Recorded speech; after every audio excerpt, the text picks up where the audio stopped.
from here in Delhi as always, and hope that each one of you are absolutely fine. So in this particular session, what we are supposed to start, quite obviously each one of you are quite keen to know that.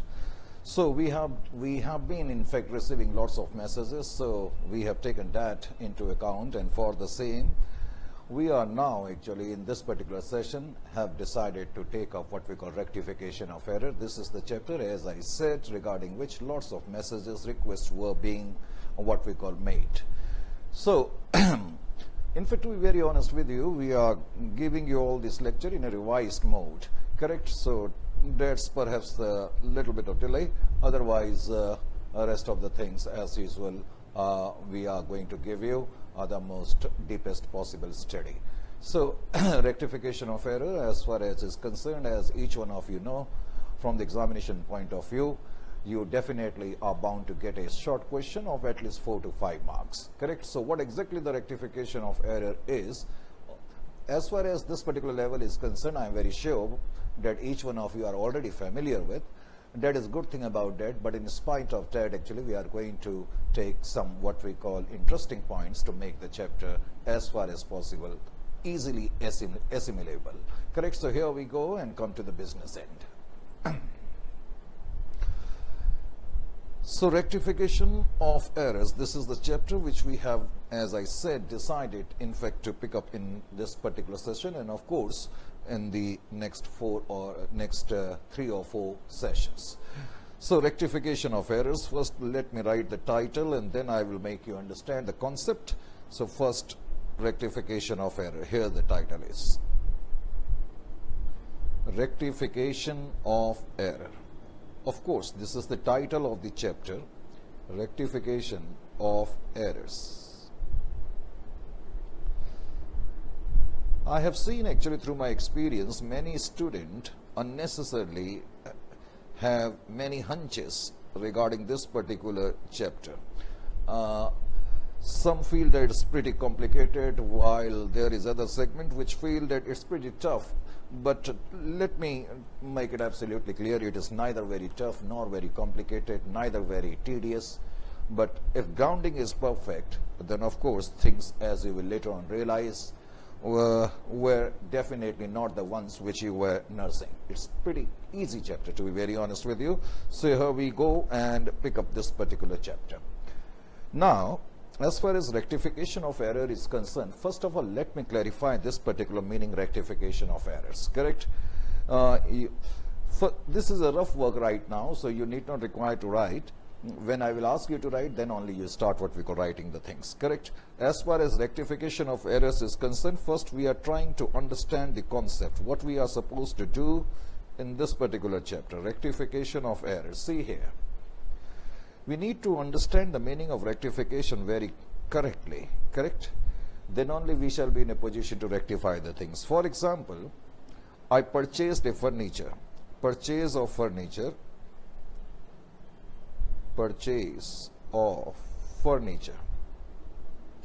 say worth rupees 50,000. I purchased a furniture worth rupees 50,000, correct?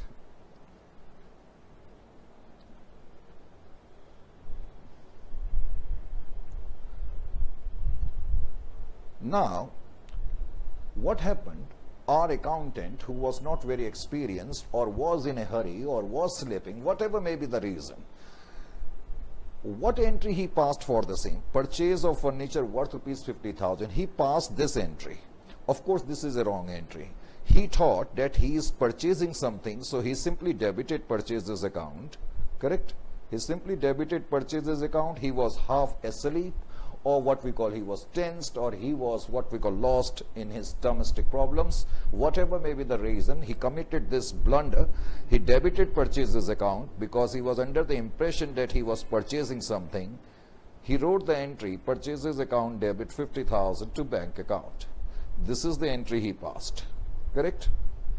Now, would you agree with this particular entry? First of all, let me ask of you. Obviously, sir, we are not going to agree with this entry because this is absolutely wrong entry.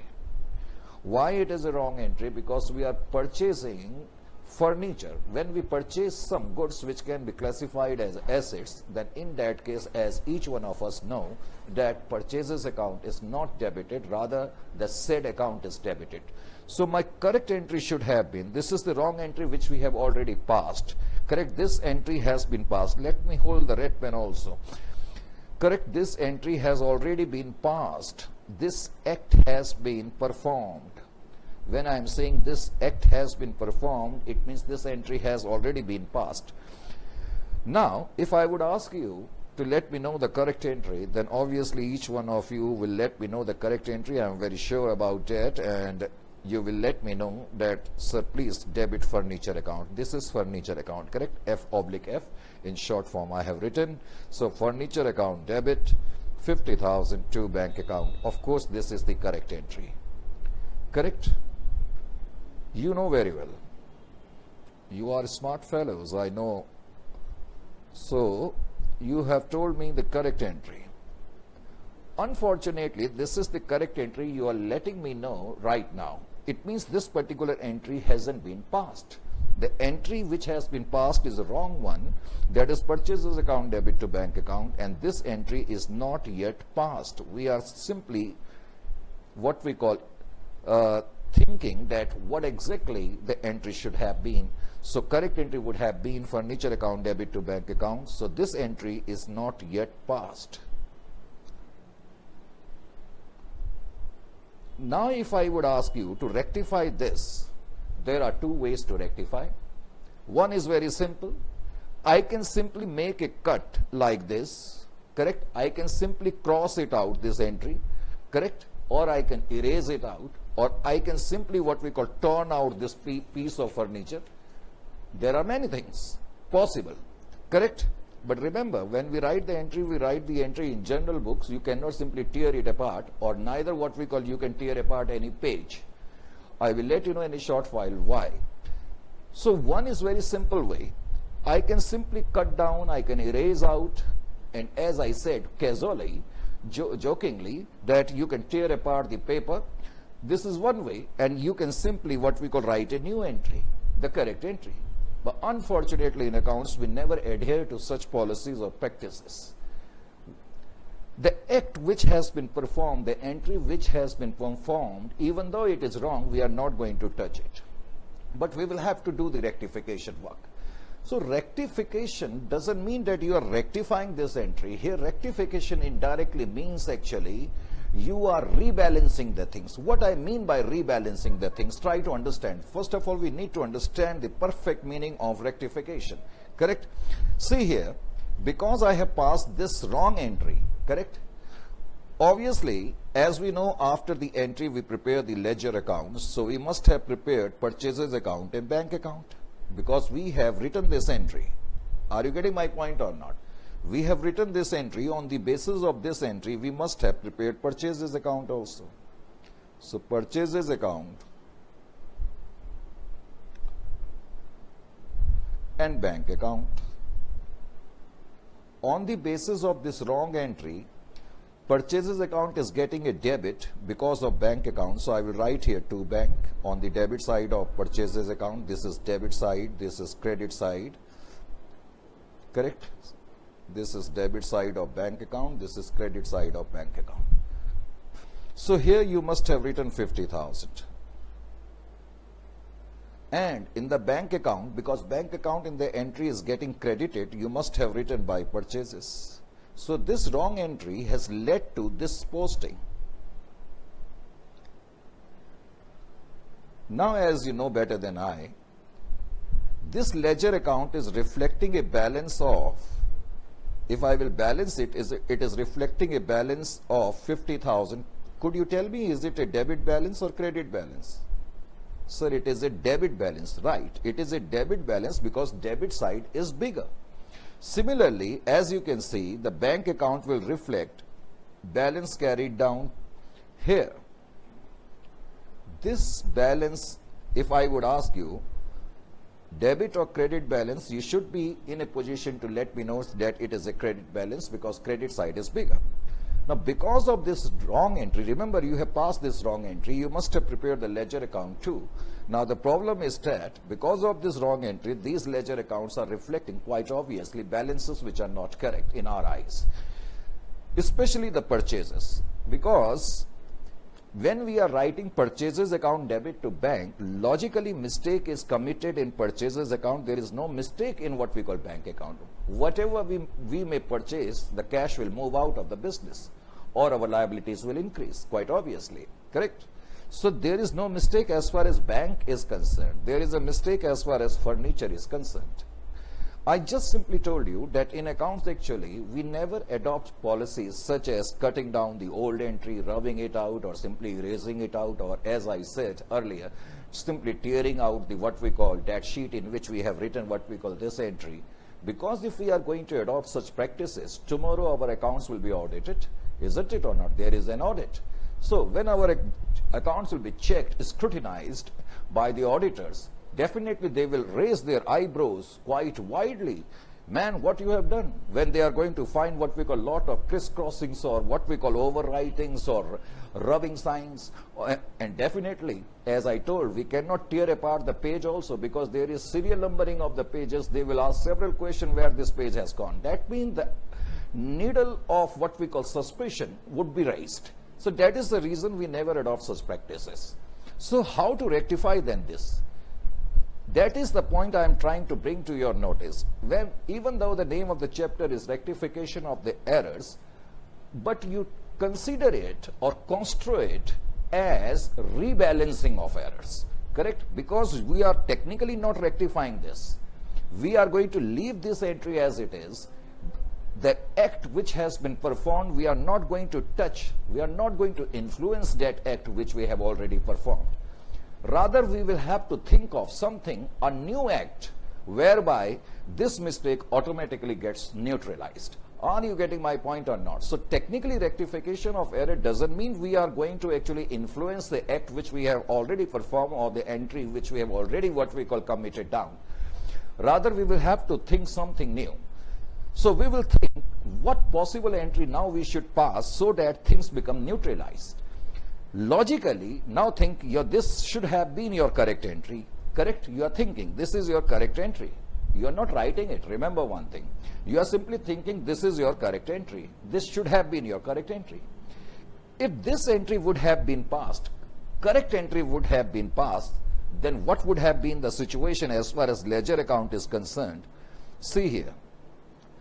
In that case, if we would have passed the correct entry, furniture account would have been debited. So in the furniture account, I would have had written to bank account, that is 50,000, isn't it or not? Yes, sir, absolutely. And as I said, in the bank account, I would have written by furniture, that is 50,000.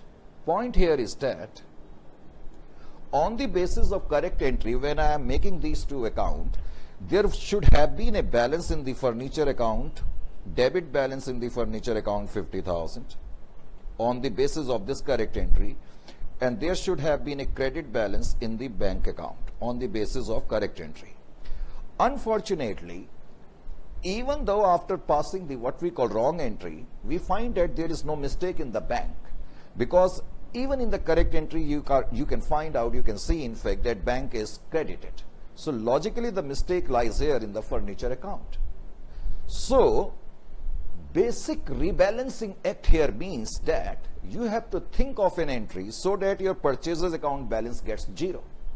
Why? Because in the correct entry there are no purchases. Whereas because of wrong entry, purchases account is reflecting a balance. Logically, purchases account should have been debited. So if purchases account is not there in the picture, there should not be any balance in the purchases account, isn't it? So we have to rectify this because it is showing a debit balance of 50,000. We do not want it to show a balance of 50,000, correct? And at the same time, we also know that furniture account, because this is the situation which is in front of us, correct?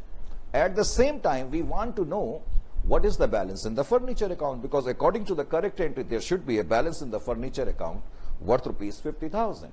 So as you know better than I, in order to rectify this particular entry, what we need to do, we will have to simply what we call think which account, this is the rectification entry.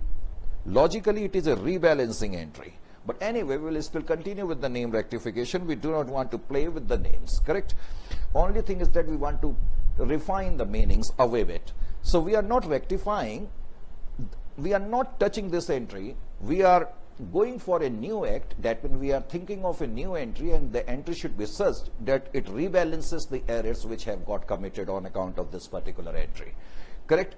So we know that purchases account has been debited, so we will simply credit it to neutralize the effect to purchases account. We will not write the correct entry in the books. This entry has been written in the books, and we are going to write this entry to nullify the what we call errors. So purchases account which was debited unnecessarily, now we have credited it by rupees 50,000 obviously. And now we will think of the account which should have been debited but which hasn't been debited yet, because we have just passed this entry. Remember one thing, you have passed only this entry, purchases account debit to bank account. You haven't passed this entry. So furniture account, now you will debit, so things will get neutralized. Furniture account debit, of course 50,000. What my point here is that through this short discussion, what I'm trying to hammer the point in your mind is that in accounts actually we never touches the act, or we never influence the act, or we never try to actually do anything to the act which we have already performed.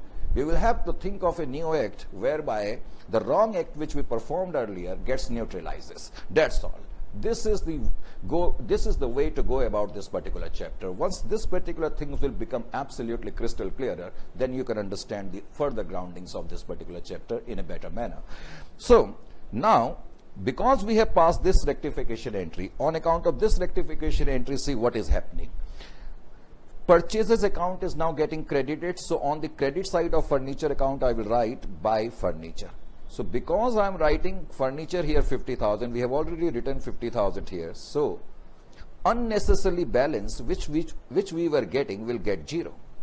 We were getting a balance of 50,000. Now here what we call 50, here 50, there will be no balance. So this mistake is now rectified. And because we have written furniture account debit to purchases account, now we'll prepare furniture account and we will write here 2 purchases, and this account will reflect what we call a balance of 50,000. Are you getting my point or not? That is how the mistake gets what we call rectified in as far as this particular chapter is concerned. This is one part of the game. Second is, to make you understand better, I will have to pull you back a little bit what we call towards your past when you were in class 11th. Correct? Class 11th or 12th, whatever it is, even I have forgotten. Yes, from class 11th accounts used to get started. So why I am pulling you back? Because it has got some relevancy. You know better than I that as far as accounting process is concerned, if I am going to ask you what is accounting process, what is accounting process? It is very simple. Accounting process comprises of some steps which leads to the finalization of the accounts. So what are the steps which you use to face while preparing the account, or what steps a concern or organization generally goes through before they are able to prepare the final accounts? As far as accounting process is concerned, we know, correct, one, or should I say a generalization. This is first basic step of accounting. Generalization you had prepared in your class 11th and 12th lots of time, what we call generals. So generalization means you are what we call simply the transaction which your entity has incurred, you are giving them an entry form, you are putting them into journals. But before we go about this, let me remind you actually, as far as journal is concerned, generalization is concerned, generalization is done in these books. As you know, an entity puts up some entries or transaction in main journal that is known as journal proper. Journal proper. When we simply say journal, generally we mean by journal proper. One is journal proper. Besides, there are some specialized journals, correct? Commonly known as subsidiary books, as you know better than I, no doubt about that, because stories of class 11th will be more fresh in your mind, correct? So, besides what we call journal proper, you used to maintain some what we call allied journals, that is known as subsidiary journals. So, subsidiary journals I will write here, subsidiary journals. You used to put up all the transactions of your business in these books. We never write subsidiary journals, so I will write subsidiary books. It works like a ledger account and of course like a journal. As far as subsidiary books are concerned, you know there are several types of subsidiary books, correct? There are several types of subsidiary books ranging from sales book. All the credit transactions of the business are recorded in the sales books, remember? Isn't it? Then similarly, there are sales return books. If you have purchased goods on credit and you are returning those goods, then those will be recorded in sales return books. Sales return books. Isn't it? Likewise, there is purchases book. All the credit purchases are actually noted down over here. Purchases book, if you are purchasing some goods on credit, all those transactions will not be recorded in journal proper, rather it will be recorded over, as I said, in purchases book. Obviously, if you have purchased something and it didn't come up to what we call your expectation, you will have to return those goods. So you used to return such goods, and such transactions are used to be recorded in purchases return book, which is also known as return outward books. Purchases return book, also known as return outward books. Besides, there is bills receivable book. If you have drawn some bills on somebody, correct, you have sold the goods on credit and you have drawn a bill, then those transactions will be recorded over here. Similarly, if you have accepted some bills, those transactions will be recorded in bills payable book. So these are the subsidiary books which are maintained. So each subsidiary book, as you know better than I, actually records a specialized type of transactions, correct, so that their track record can be easily seen, tracked, and of course analyzed. As far as journal proper is concerned, all transactions other than these one, correct, are recorded over here. So I will simply write other transaction. If you are purchasing goods for cash, that transaction will be recorded over here, no doubt about that. If you are taking a loan, that transaction will be recorded over here. So other transaction, that means transaction other than credit sale, credit purchases, sales returns, purchases return, then bills receivable and accepting of bills. All transactions besides these one will find place over here. Is it clear to you? In the journal proper. This was your first step. After having generalizing the transactions into proper what we call books, then what you used to do, you used to prepare your ledger accounts. Do you remember, as I just prepared ledger account on the basis of the entries, similarly you used to prepare your ledger accounts, correct? I need not require to tell you what exactly ledger account. I just prepared ledger account in front of you. For example, you'll prepare capital account, plant and machinery account, whatever accounts which are getting affected by way of entries will be prepared, correct? As we know, ledger account, when we prepare, it shows either debit balance or credit balance, correct? For example, I am preparing a salary account. It will quite obviously reflect a debit balance, but if I am preparing a capital account, it will reflect a credit balance. So whatever ledger balances you have prepared, after having prepared all the ledger balances, then you used to construct a trial balance. Do you remember? Yes, sir. Now we are getting a little bit of what we have done earlier. Trial balance. I hope things are getting recapitulated. So then you used to prepare your trial balance. As far as trial balance is concerned, you used to prepare this way round, correct? You used to write here particulars or details, whatever it is, and then You used to prepare two column, debit and credit. So then you used to look into the ledger accounts. All such accounts which is having debit balance used to be written over here. All such accounts having credit balance, their balance used to be put in the credit column. So after assessing all the ledger accounts and putting their balances in the debit and credit columns, you used to then tally this statement. Trial balance is a statement, remember one thing. So you used to tally it logically. If everything is fine and there is no mistake in the entire process, correct, right from generalizing to ledger to postings to preparation of the ledgers. So when you will construct the trial balance and have written down what we call all the balances, logically this trial balance must get tally of its own. Correct? Now, after having prepared the trial balance, then we used to proceed towards preparation of final accounts.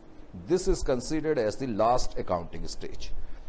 Final accounts means on the basis of the trial balance constructed by you or your accountant, you used to prepare final accounts. Needless to add, what is final account? That is profit and loss account. Remember one thing, at this level, and I'm not going to repeat it again and time and again. When I would say P&L, it will include trading account, it will include P&L account also, correct? So, final accounts, profit or loss account, and of course your position statement, balance sheet. These were the accounting stages which you used to actually adhere to, which you used to follow while preparing or drawing your final accounts, or these are the steps, as I said, which a concern or organization or institution follows, correct? Now, once you know all these things, another important aspect is, suppose a person is suffering from a very deadly disease and he goes to an hospital. Now the hospital staff, do you think the moment he would arrive, the hospital staff will immediately give him the treatment? And I said he is suffering from a deadly disease. So do you think that the hospital staff or the doctors would immediately start performing the what we call remedial actions? No. They are going to make them dead sure what exactly is the cause of the disease, what exactly is the disease, at what point of time that disease got developed, correct? How much dangerous proportion this particular disease has acquired, and accordingly then they are going to frame up their what we call treatment. So after satisfying themselves with the perfect diagnosis, then only the doctors will start giving him the pills or what we call relevant treatment, as I said, to make him fully fit or recover. That is the point here too. It has got some relevancy in this particular chapter. You must understand this way down too.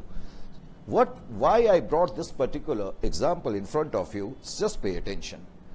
Suppose this is my current accounting year, correct? This is my current accounting year.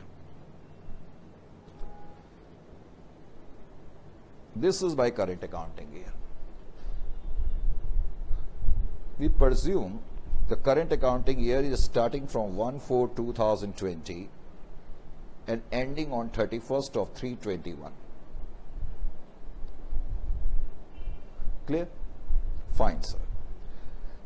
Now you have already seen in this accounting year, when you are going to reach the end of the accounting year, logically, at the end of the accounting year, final accounts are drawn out. Final accounts are drawn out on the basis of trial balance.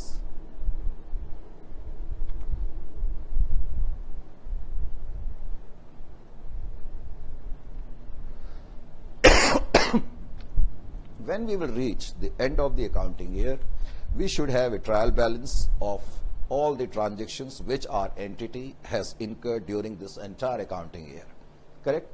On the basis of those transactions and generalizations, we will prepare ledger accounts. Then balances of the ledger accounts will be posted to the relevant columns of the trial balance, and then on the basis of the trial balance, final account is prepared. These are the stages. Now try to understand. There is a possibility that extremely sorry, actually climate in Delhi is changing and I'm also having some signs of cold. Anyway, Why I brought out this particular point, as I said, during this accounting year, we will prepare the trial balance, then we will prepare the what we call final accounts. Now, the point here is that the mistake might come to our notice before preparation of the trial balance. Correct? It could be a possibility that mistakes which we might have incurred come to our notice before the preparation of the trial balance. This is one possibility. Okay, I will write it here also. It could come to our notice before preparation of trial balance. Before preparation of trial balance. This is one possibility. Correct?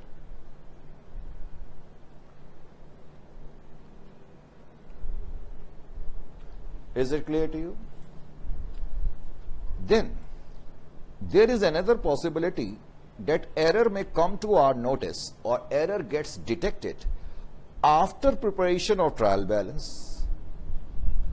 After preparation of trial balance.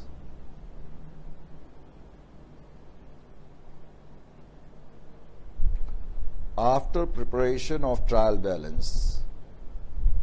But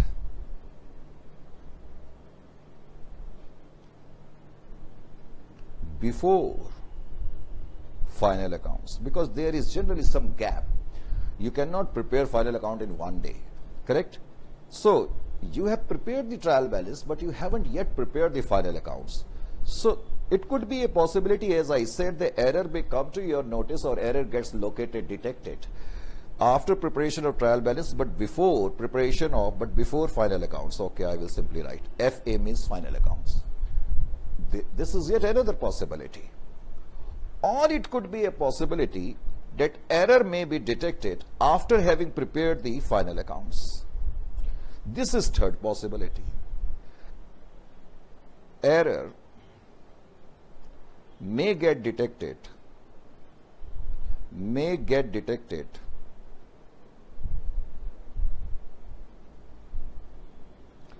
after having prepared final accounts. After having prepared final accounts.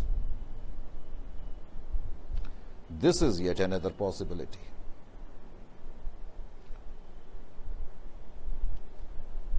Just we are recapping and going back to the example.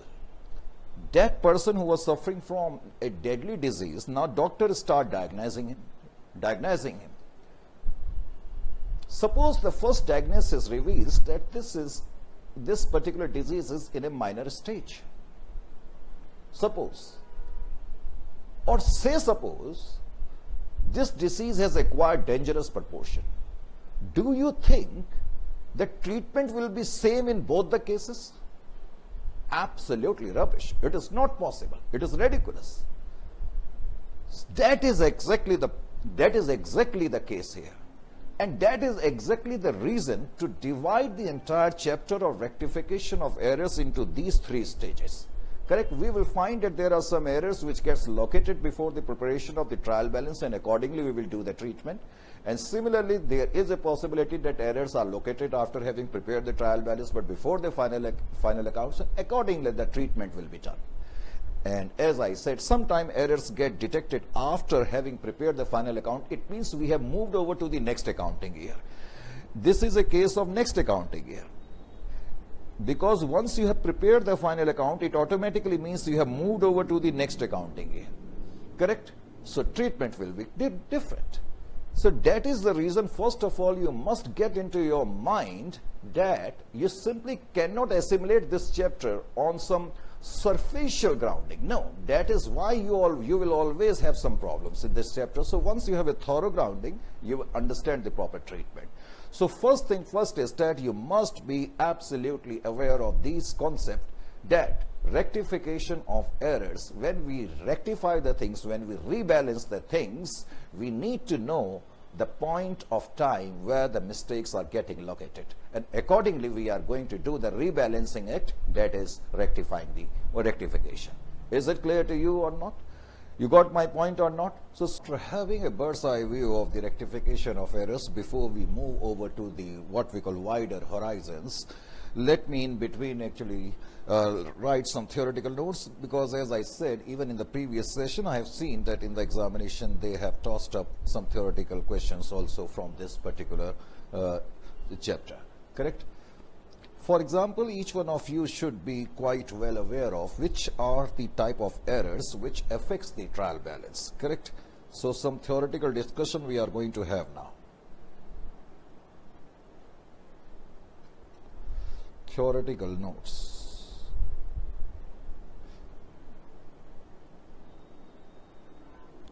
Correct? Where is the pen? So first one which we are picking up is errors affecting the trial balance.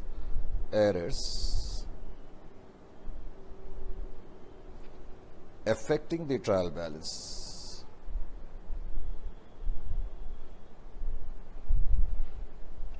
Affecting the trial balance. Affecting the trial balance.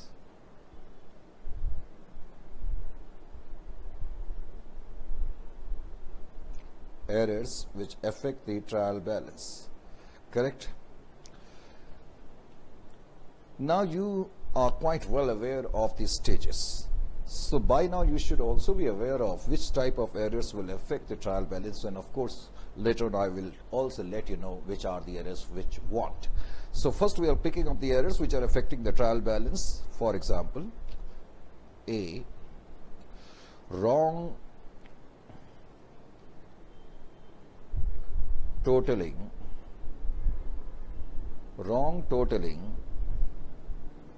or casting, wrong totaling or casting of subsidiary books.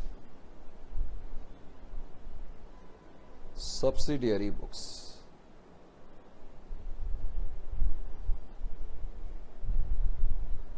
It is quite obvious if you are not going to tally your subsidiary books like sales book, purchases book, because their balances are ultimately carried forward to trial balances, so they will have a bearing or influence on the trial balance. I will give you an example: undercasting or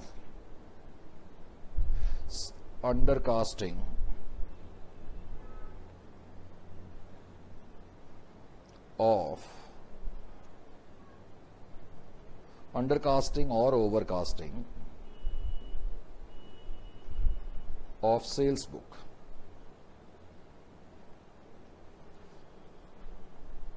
Sales book, purchases book, whatever you may like to write. Sales book, purchases book, etc.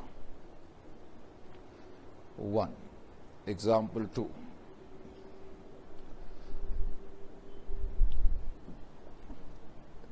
Errors in totaling of ledgers.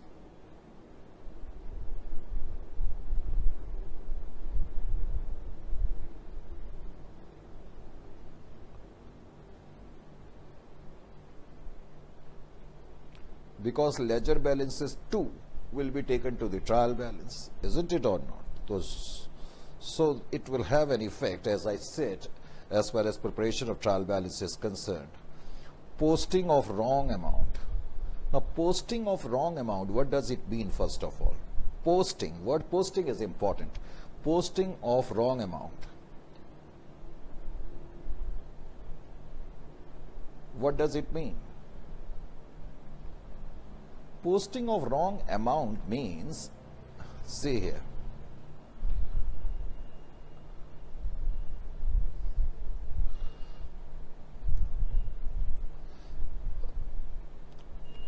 say goods worth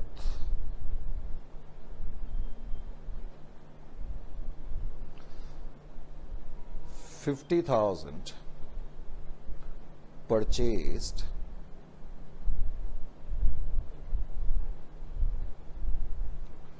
from Mr. X. Name of the party is given and word cash is not given. Suppose if this would have been written this way, goods worth 50,000 purchased from X for cash, then it would have been a cash transaction. Whenever name of the party is given and word for cash is not written, always construe it as a credit transaction. So that means you have sold goods on credit, you have purchased goods on credit from Mr. X. So logically, your entry should have been purchases account debit, or your entry should be purchases account debit to Mr. X account. You have purchased goods. This is generalization. This is entry. Just hold on.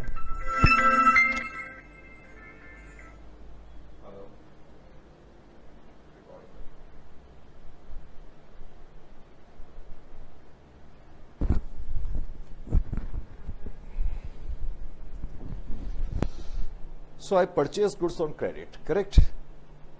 There is no mistake.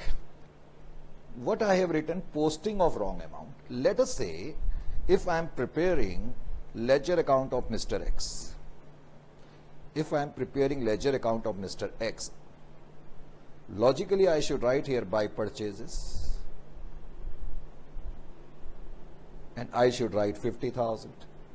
But instead of 50,000, say I write 40,000, 45,000, correct? By mistake, then it will be termed as what we call mistake of posting of amount. Because now you have posted a wrong amount, obviously it will have a wrong balance. Wrong balance will be taken to the trial balance, so trial balance will get affected. Is it clear to you or not? Then, C, posting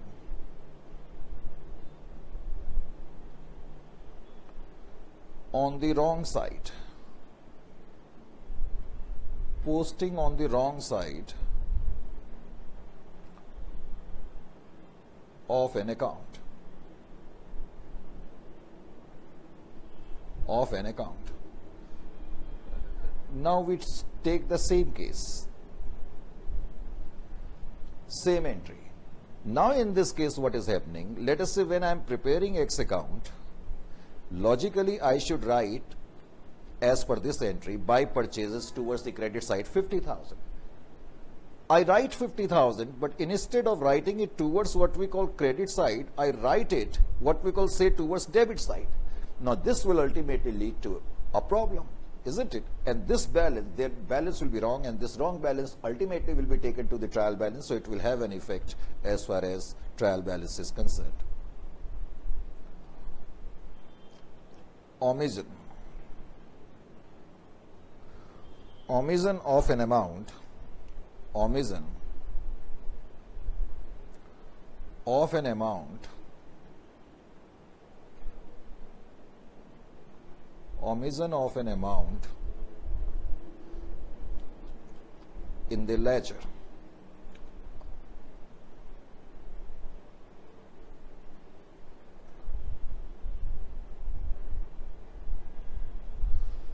For example, omission of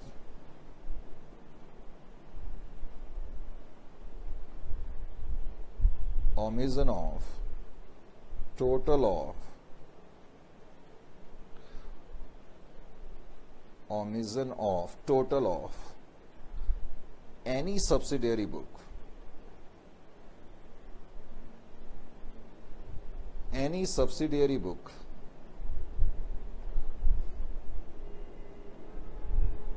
in ledger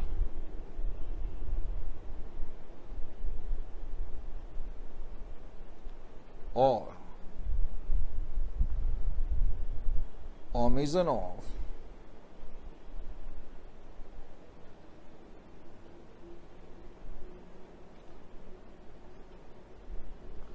certain items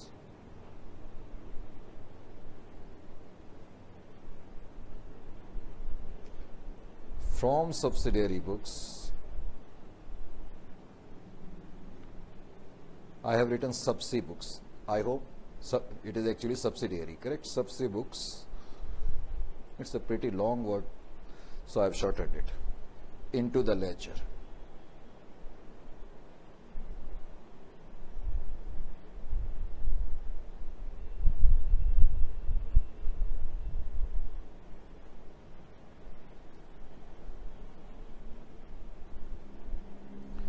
Now, suppose sales book total is 500, and when you prepare sales account and you take that balance, or you simply omit that balance to write over there, quite obviously sales account will reflect a wrong balance, and ultimately the ledger account, as I said, ledger balances are taken to the trial balance, so trial balance will definitely not tally. Correct? Similarly, E, wrong posting in trial balance. It could also happen. Till up to ledger account, everything is fine. Let us say a particular ledger account is having a debit balance, but you have written it in the credit, what we call column. Ultimately, it is considered as wrong posting in trial balance.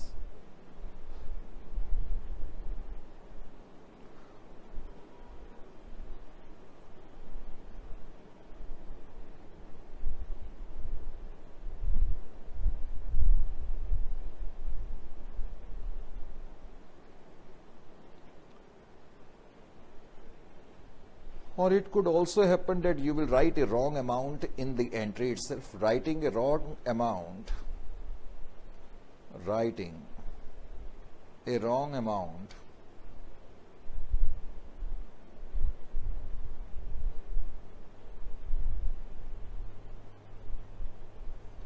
in trial. Wrong amount in an entry.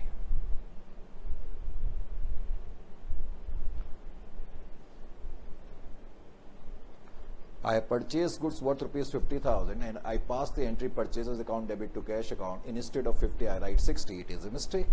Correct? It will definitely have a bearing in the trial balance, no doubt about that. Isn't it or not? I hope till up to this particular point everything is fine. Correct? Okay. There are some errors which are not going to affect the trial balance. Correct?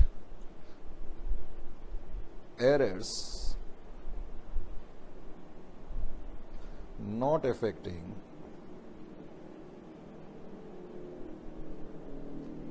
trial balance.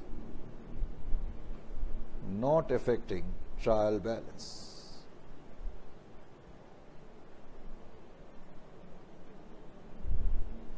There are errors which are not going to affect the trial balance. One among them is error of omission.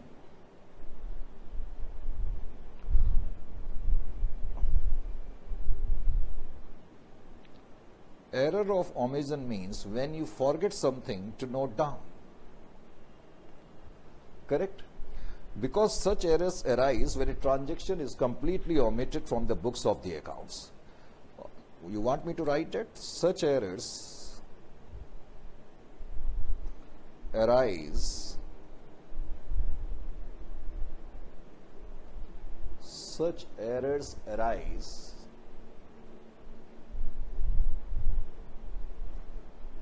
correct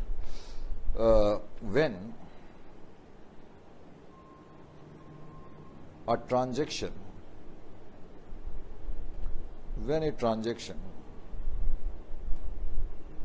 is completely omitted.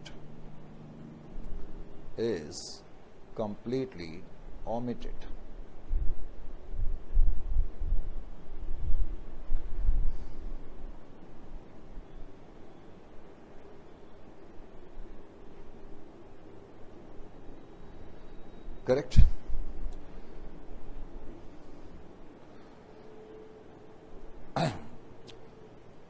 For example, goods worth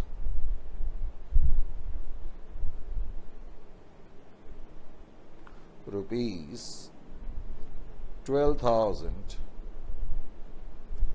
received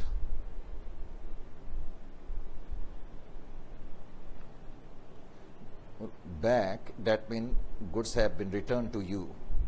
You sold the goods, but the party returned the goods. Goods worth rupees 12,000 received back, but not entered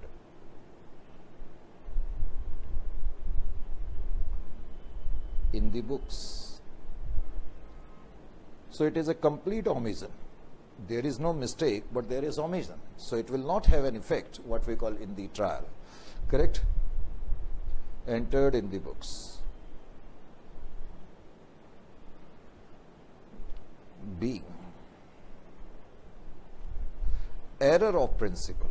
Error of principle actually arises. Name itself is suggesting what type of error it is.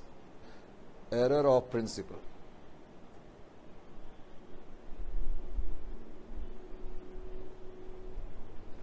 Error of principle means when accounting principles are not what we call properly adopted.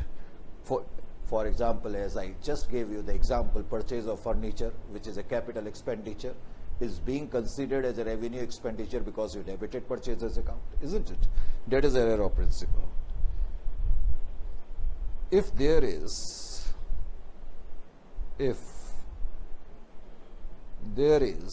an error,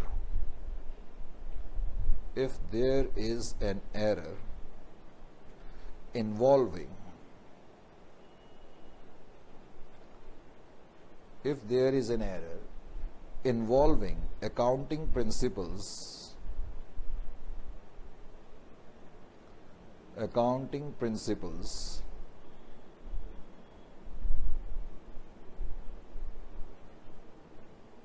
such as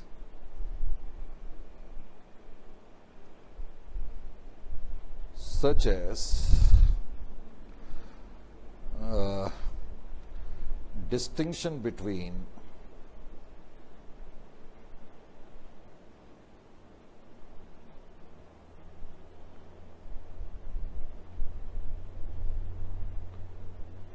revenue and capital,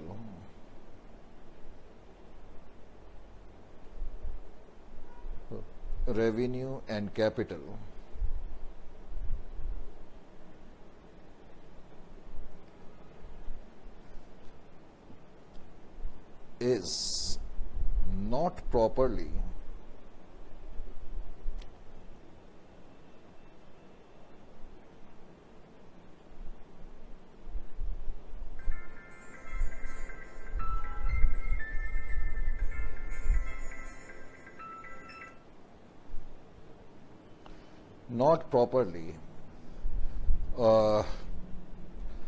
adopted,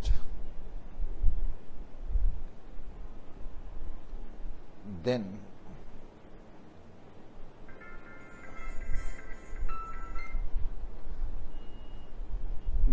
error of principle arises.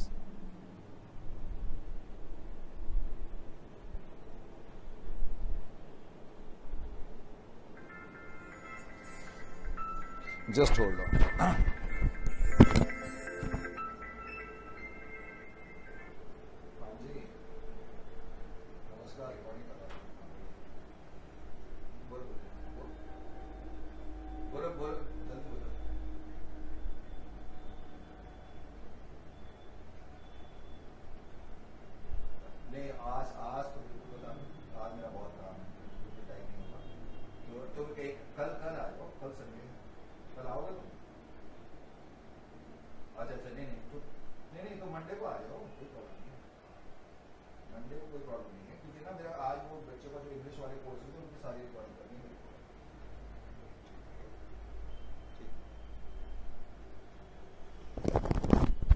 Sorry, extremely. Sometimes you simply can't say no because examinations are approaching and many students actually they ask something, so you simply cannot say no, and I have given them a time of 6 to 7 unfortunately. So, and this is my time of recording too. So in simple words, when we do not abide by the proper principle, when we do not make the proper distinction between capital, revenue or accounting principles, correct? In that case, such type of errors, what we call arise. Example, as I said, purchase of furniture,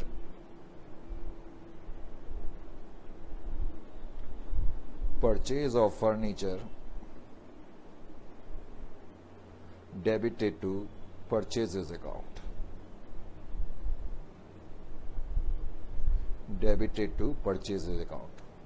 it will not have any effect in the trial balance. Why there will be no effect in the trial balance? Because ultimately the item will fall on the debit side. But instead of furniture, it is purchases account falling, but trial balance will still what we call tally. So when we say it is not having what we call any effect, it means in spite of these errors, your trial balance will definitely tally. Is it clear to you or not? So then there is another type of error which also does not affect the totaling of, as I said, trial balance. And the name itself is very interesting, compensating errors. That means here one error compensates the other error. So effects gets neutralizes. Compensating errors.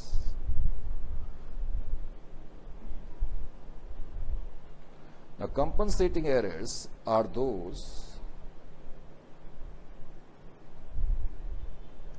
on account of which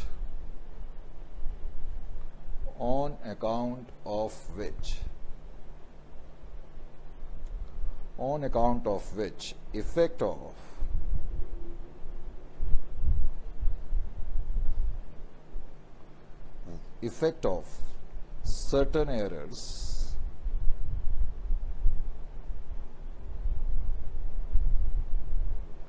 is neutralized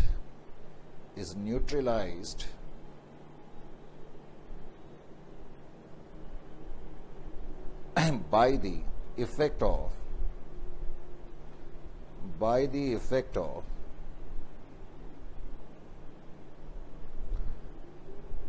another error.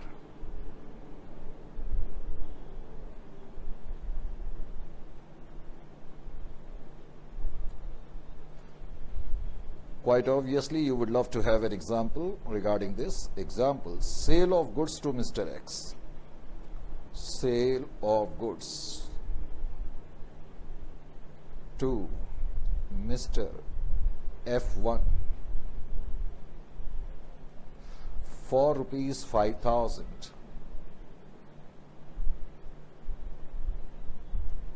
was debited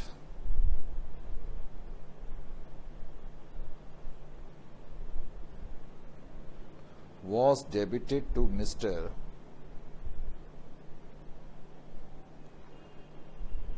F1's account with rupees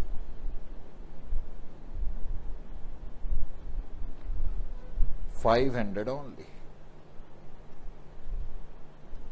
You sold the goods to Mr. F1 for 5,000, but instead of 5,000 you have written 500. It means if I had followed the correct approach, balance in F's account should have been a debit balance of rupees 5,000, but now it is just 500. It is less by 4,500. Correct? Sale of goods to F1 for 5,000 was debited to Mr. F1's account with 500, and see here, rupees 5,000 received from Y, or you write F2, from F2 was credited to Y's account, to F2's account as rupees 500. So there are two mistakes, and one mistake is offsetting the effect of the other mistake. In the first mistake, F's account is showing wrong debit balance of 500. It should have been 5,000. In the second mistake, F2's credit balance should have been 5,000. It is showing a balance of 500. So ultimately the effect is getting neutralized. Trial balance will still tally. When we say it will not affect the trial balance, it means it will not have a bearing on the totaling, matching of what we call totals of trial balance. Errors of commission. Errors of commission.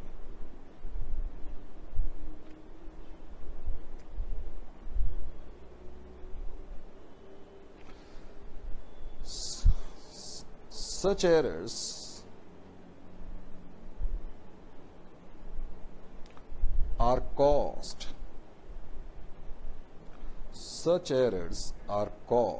due to wrong posting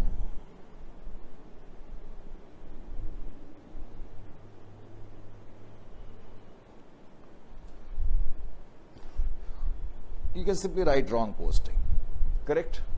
Wrong posting means either you will write the smaller amount or you will post it to the wronger side, that is instead of debit you are putting the amount on the credit side. So such type of errors get committed due to postings. So not much to speak about, correct? So suppose if you have received rupees 5,000 from Mr. X, credited to his account as 500, it's what we call error of commission. Is it clear to you or not? So after having a look over this aspects, now we come to the practical arena. But before we delve into the practical part, correct, we must also be, even I have already told you, we must also be familiar with stages of rectification of errors. I did tell that earlier. Rectification of errors.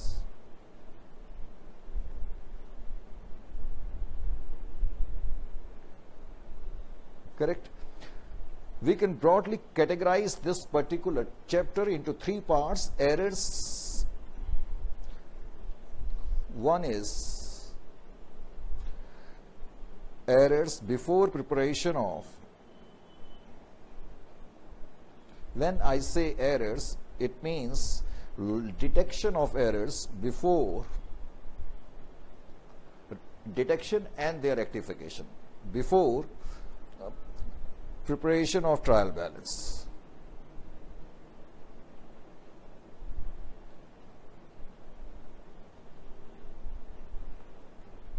Trial balance.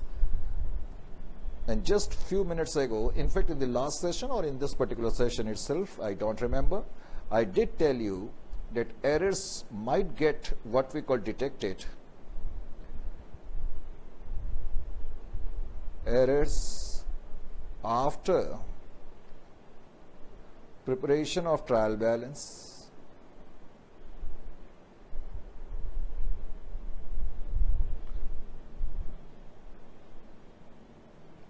but before preparation of final accounts.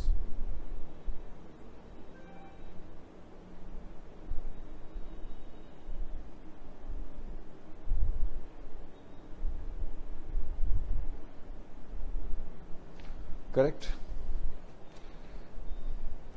And then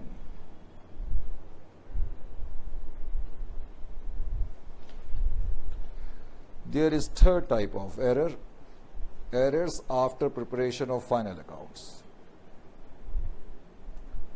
Errors after preparation of final accounts. It also means errors detected in the next accounting period.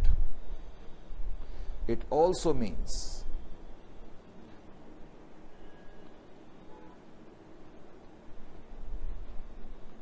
now one by one we'll pick up these issues in the upcoming session with lots of examples. I've already told you, you need not require to do anything else.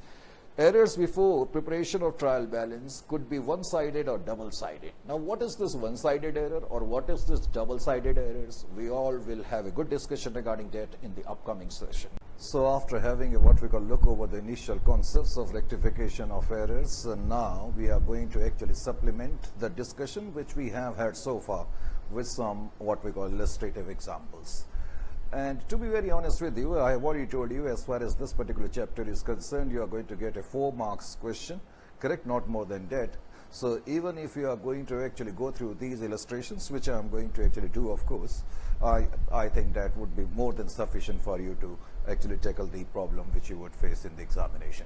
So here we go and now supplement the discussion which we have had so far, correct? So first of all, we are picking up what we call cases related to one-side errors, correct? So examples we are picking up now with respect to, just wait for a while, let me actually settle out the sheets. That's the only problem in visualizer. Examples with respect to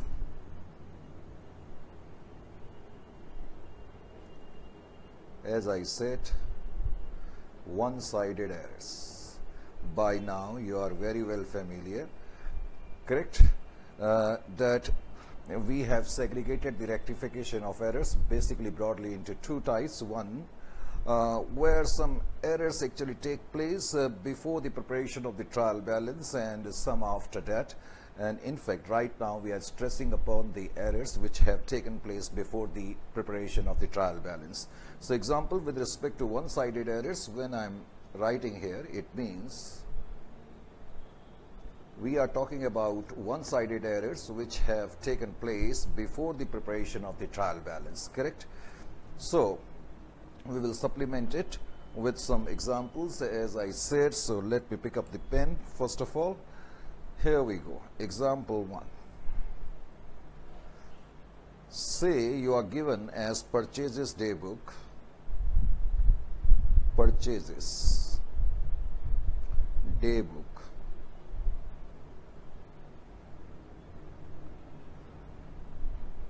purchases day book was cast as rupees 15,000, correct, 15,000 instead of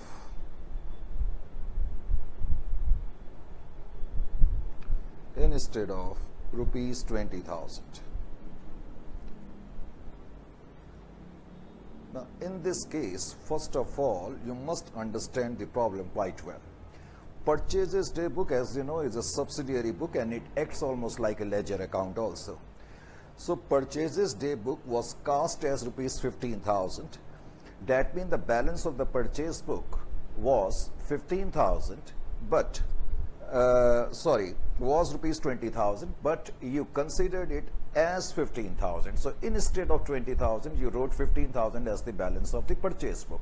Now that balance will be taken to the trial balance, no doubt about that. So purchases day book was cast as rupees 15,000. Now how to rectify this particular what we call mistake? In order to rectify this, first of all, you must understand that, let me actually hold down the scale first. I prepare a purchases account. This is your purchases account, correct? It is very simple to rectify. There is nothing much to do. This is your purchases book, correct? Purchases account, I am simply writing. You can also write purchases book. This is debit, this is credit. Indirectly, let me actually hold down a rough sheet also. Here is the rough sheet. Let me pick it up. Actually, purchases account shows a debit balance. This is our debit side. This is our credit side. That means the balance should have been here 20,000. Correct? But unfortunately, our purchases book is reflecting or casting a balance of 15,000. Balance of purchases book is being cast as, means the totaling of the purchases book balancing as far as is concerned, that is reflecting a figure of 15,000. Logically it should have been 20,000. It means the purchases book balance is undercast. Undercast means lower than what it should have been. So the balance should have been 20,000, but it is being reflected as 15,000. So purchases book is reflecting a balance of 15,000. Now you have to increase it to 20,000. So what you have to do only, you have to put here 5,000 so that the balance goes from 15 to 20,000. So because it's a one-sided error, so this mistake will be rectified by writing towards the debit side of the purchases account like this. You will simply write like this: to undercasting of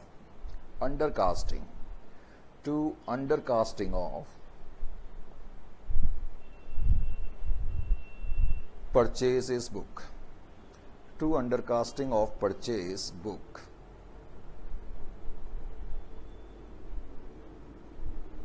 if you want to write, you can write also now rectified. So one-sided errors simply are rectified by putting up a statement. Correct? So now we can say the purchases book will reflect a balance of 20,000, which is the actual balance. Is it clear to you? Now we take another example. Sales day book.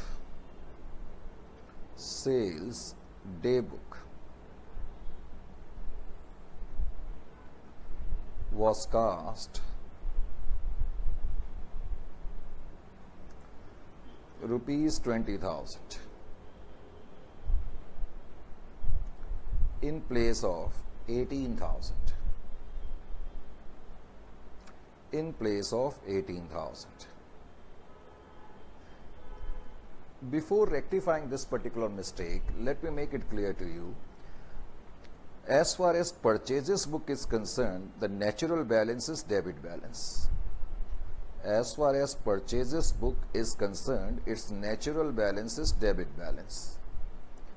Natural balance is debit balance. Natural balance is debit balance means if you want to increase the amount of purchases, if you want to increase, you will have to give it more debit, as we did in the first one. Correct? Similarly, because purchases book has a debit balance, if you want to decrease it, you will have to write something towards the credit side. This is the rule for purchases book. As far as sales book is concerned, quite obviously the balance will be credit balance. As far as natural balance is concerned, I am talking about natural balances. Generally, the sales book reflect natural balance as credit balance. If you want to increase the sales book, what you will have to do? You will have to first of all look towards the fact whether it has a natural balance of debit or credit. Now, sales book natural balance is credit balance. If I want to increase, I will have to give it more credit. If I want to decrease it, I will have to debit it. Now, in this case, if we will look very carefully, what we have written, sales book was cost rupees 20,000 in place of 18,000. The balance should have been 18,000, but you have written a balance of 18,000. That means you have to increase the balance by rupees 2,000. So in order to increase the sales book, as I just said, we will have to give it more credit. So if you want to reflect it by way of what we call ledger accounts, here is your sales book or sales account. Correct? This is your debit balance, this is your credit balance. So you will have to put up a statement towards the credit side because you want to increase. It is a case of overcast. It is a case of overcasting of sales book because you wrote what we call a 20,000, but the balance was 18,000. Correct? Sales day book was cost rupees 20,000 in place of 18,000. Extremely sorry, actually. In this case, it is a case of overcasting. So we shall have to decrease the sale. In order to decrease the sale, I will have to come towards the debit side.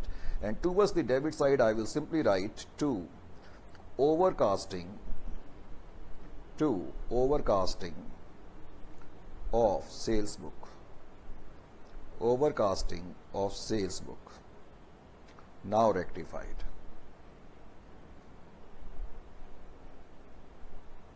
So, if I am going to write rupees 2,000 towards the debit side, now the balance which is now appearing as what we call 20,000 will reduce by 2,000 and it will strike the right chord. That means the balance will be now correctly 18,000. Is it clear to you or not? Is it clear? So this is how you have to actually rectify as far as one-sided errors are concerned. Correct? Now we move a little bit further.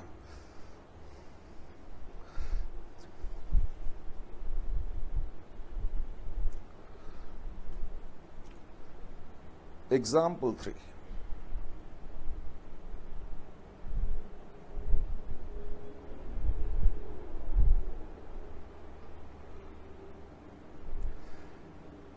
Goods worth rupees, goods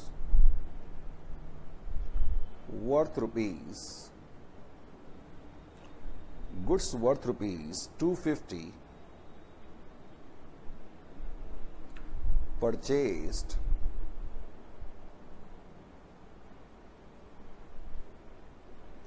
from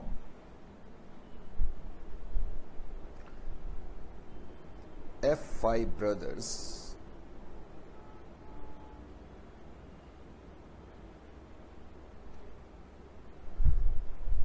but their account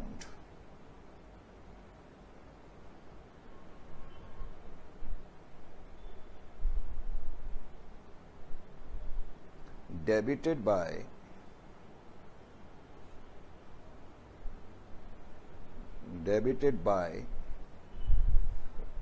rupees 205. First of all, you must understand this particular problem. You purchased goods, so your entry must have been purchases account debit. Your entry must have been purchases account debit 250 to F5 brothers. You purchased goods from F5 brothers, so purchases account will be debited and from whom you have purchased will be credited. This is your entry. No problem in the entry. First of all, where the problem has got into, when you made the posting, this is the journal entry. As you know, actually with the help of journal entry we prepare ledger account, and when journal entries are posted in the what we call ledgers, that is known as ledger postings, correct? Now the point here is that there is no mistake as far as purchases account is concerned, because question states that when you posted the amount in F5 brothers, there you committed a mistake. That means when you prepared the purchases account, there is no problem at all. See here, if I will post this entry, I will have to write towards the debit side. I will write towards the debit side to F5 brothers. No mistake as far as purchases account is concerned. You posted here correctly 250. But when you are going to post it, what happened?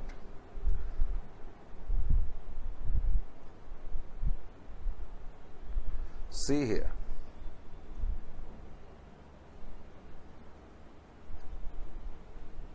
Try to understand this.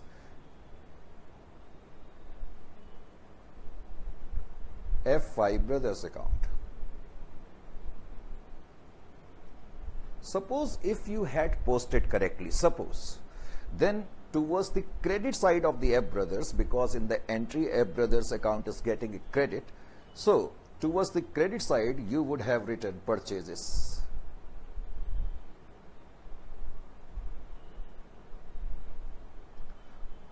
And the amount would have been 250. Correct?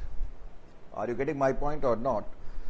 Goods worth rupees 250 purchased from F5 brothers, but their account is debited by rupees 205. Now the point here is that this should have been the correct procedure. And if we had not committed any mistake, then our final balances in the purchases account would have been like this, because this time we purchased the goods, so balance carried down will be 250. This is debit balance because this is debit side is bigger, correct? And in the F brothers account, balance would have been a credit balance because credit side is bigger. This should have been the correct picture if no mistake would have been made. Now what happened actually when you prepared this time, what the mistake you did, just pay attention. When you prepared the F5 brothers account, instead of putting the amount towards the credit side, as I said, as far as ledger posting is concerned, in the F brothers account you should have put the figure towards the credit side. But the mistake you did is that when you prepared the F brothers account, instead of writing it towards the credit side, you debited them and you wrote over here two purchases. Actually it should have been written towards the credit side, but you wrote it over here towards the debit side. This is the mistake you committed.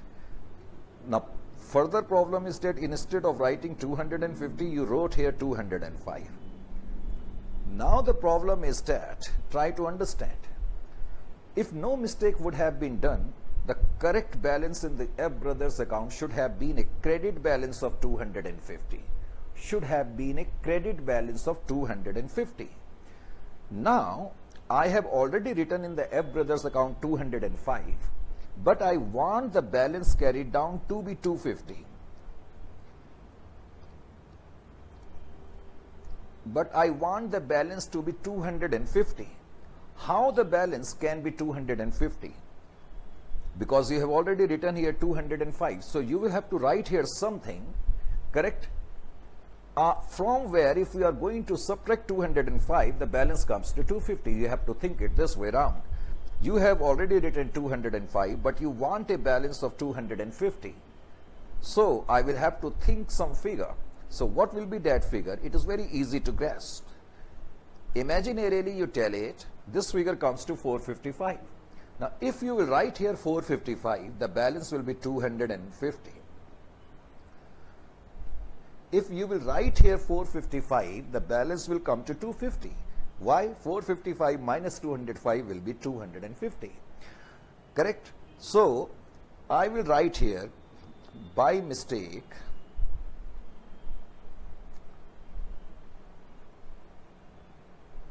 in posting, now rectified. Now rectified. You got my point or not? That is how you are going to actually do the rectification entry for one-sided errors. Is it clear to you? Now you have a credit balance of 250. Is it clear to you or not? First of all, you let me know of that. If there is any problem, you have every liberty to what we call raise the questions. I personally presume that you don't have any problem. Example 4.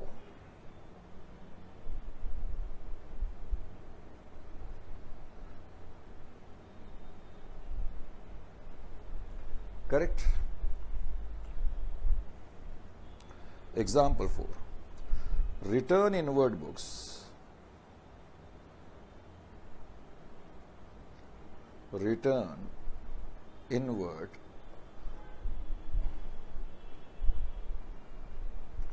book undercast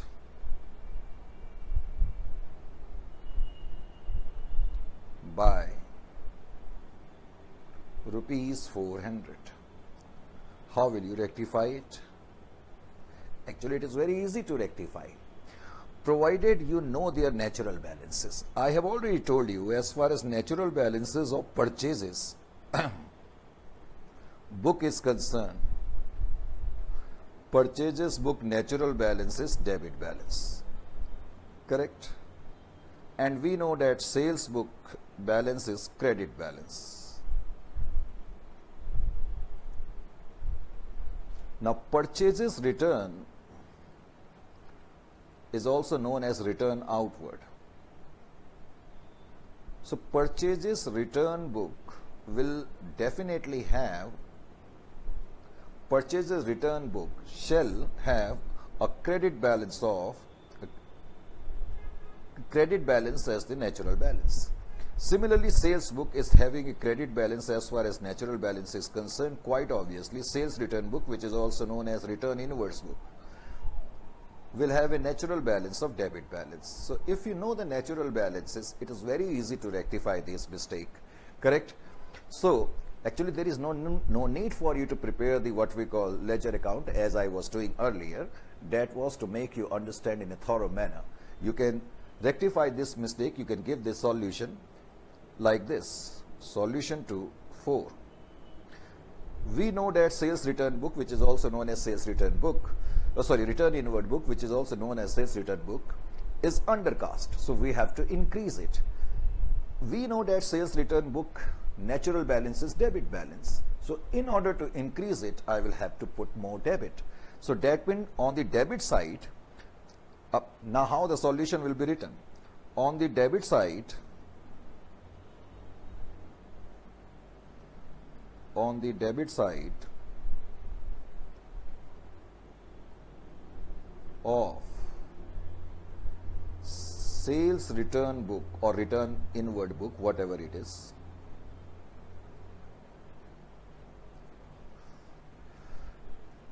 write,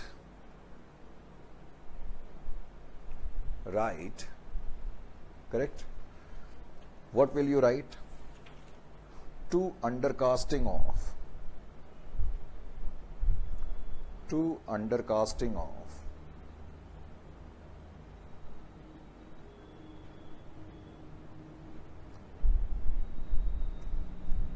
sales return book or return inwards book, now rectified.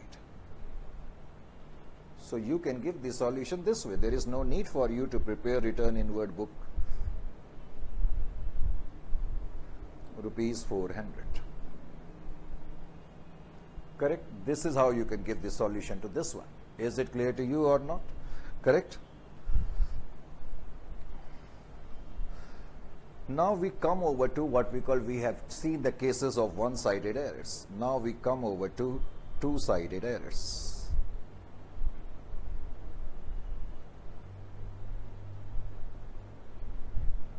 As the name itself is suggesting, two-sided errors is going to affect simultaneously, as I said, what we call two accounts, correct? So two-sided errors means which affects two accounts simultaneously. So in order to rectify such mistakes, we shall have to pass an entry. So how we are going to pass an entry? Two-sided errors.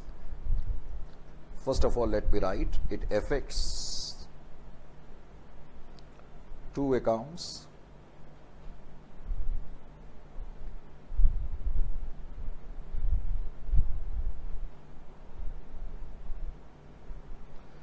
and because it affects two accounts, so rectification will be done by way of an entry. Rectification shall be by way of an entry.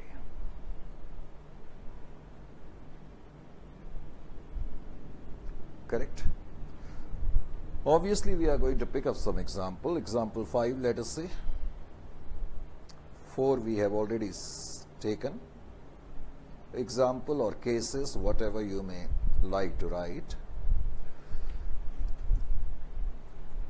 Now, say purchases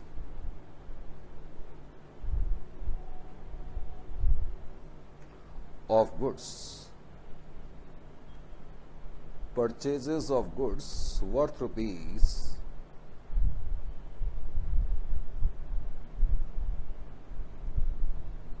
5,000 from Mr. F1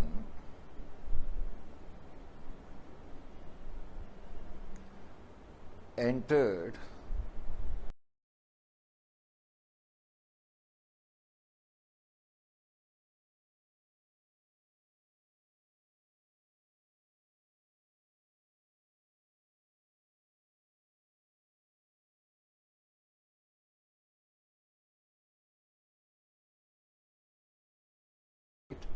as rupees 400.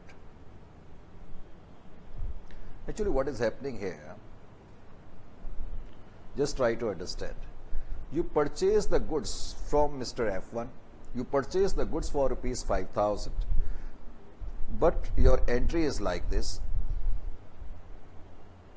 In the purchases book, you have written 400. So, which means you have passed the entry purchases account debit 400 to F1, brothers. This is the entry which you have already passed. Of course, we know that it is a wrong entry because the correct entry, actually there is no problem as far as entry sequencing is concerned. There is a problem with respect to the amount, correct? So in order to rectify the same, what we will have to do, we know that the amount should have been 5,000. So we have to increase the purchases by rupees 4,600. So we will have to pass the rectifying entry like this: purchases account debit, purchases account debit 4,600 to F1. This is the rectification entry. This entry you have already passed.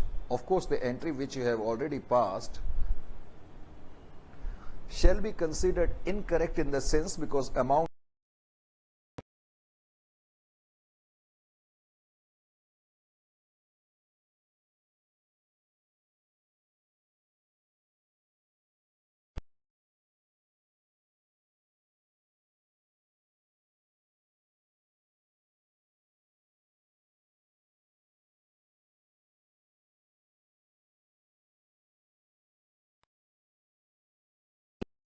let us say example 6 is like this: our cash sales,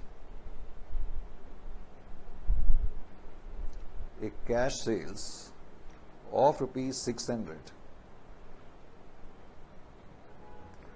has been completely omitted.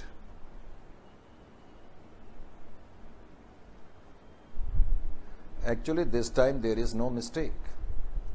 Mistake is there in the sense that you did not write the entry at all.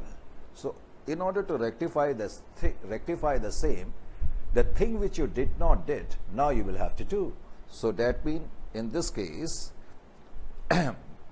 your rectificational entry will be cash account debit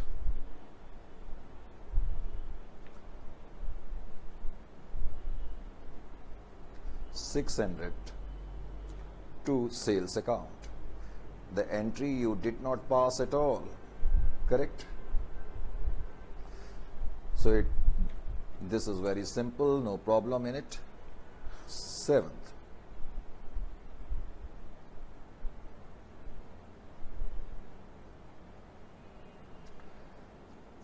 rupees 1,500 received from Mr. F5 entered. Just hold on. Just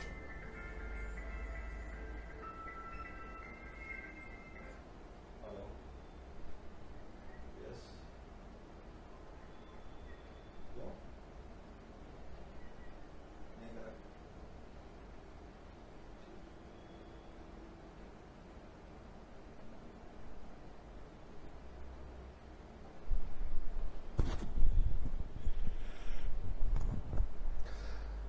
Sorry for this minor interruption, can't help it. 1,500 receipt from Mr. F5 entered in the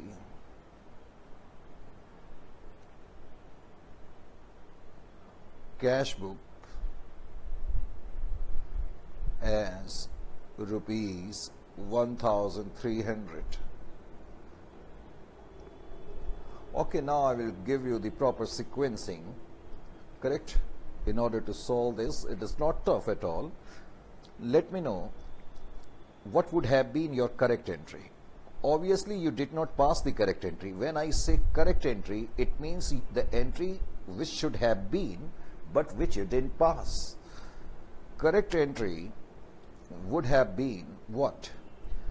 You received 1,500, so your correct entry would have been cash account debit to F5 account, isn't it or not? And amount should have been 1,500. No problem at all. Now, what is the wrong entry which you passed? You passed a wrong entry. Could you tell me what is the entry which you passed? The entry which you have passed is wrong entry, no doubt about that. That is incorrect entry. Actually, the entry which you passed is quite correct. Only thing is that there is a mistake in the amount. Cash account debit to F, what is the name, F5, to F5 account. Instead of 1,500, you have written here 1,300.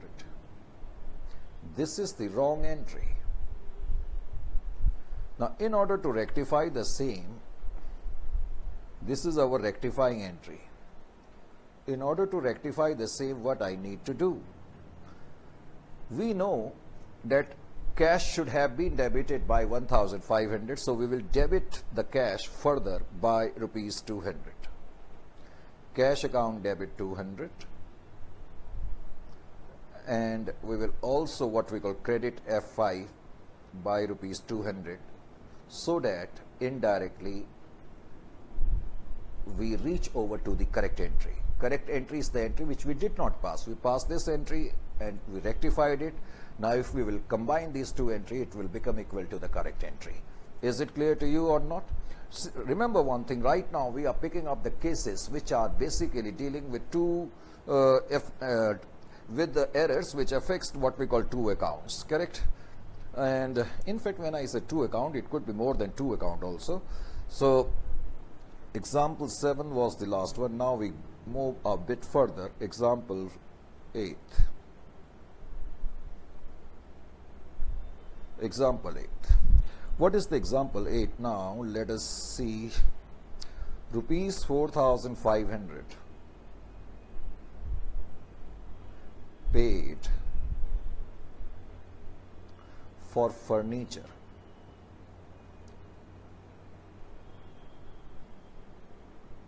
For furniture has been charged to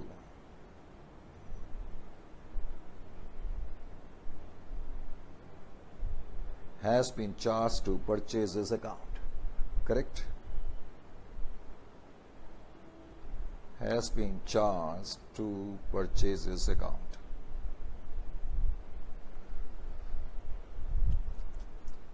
Now, what is the wrong entry which we passed?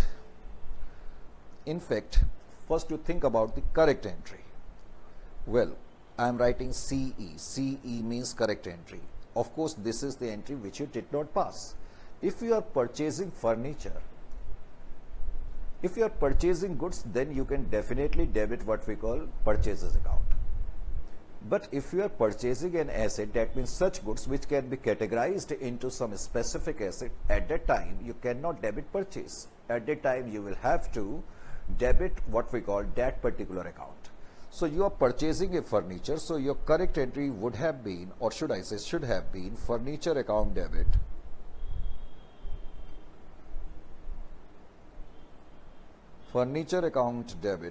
to bank account or cash account, whatever you may like to write. This would have been the correct entry. Unfortunately, you did not pass this entry. There is error of principle because your accountant thought we are purchasing something. So what he did, he simply debited, instead of furniture, he debited purchases account. So this is your wrong entry, and this is the entry which you have passed. This is the act which you have already performed, correct? So your wrong entry is purchases account debit, purchases account debit. Of course, the amount is 4,500 and to bank. Now we have to rectify. In order to rectify the same, what we will do?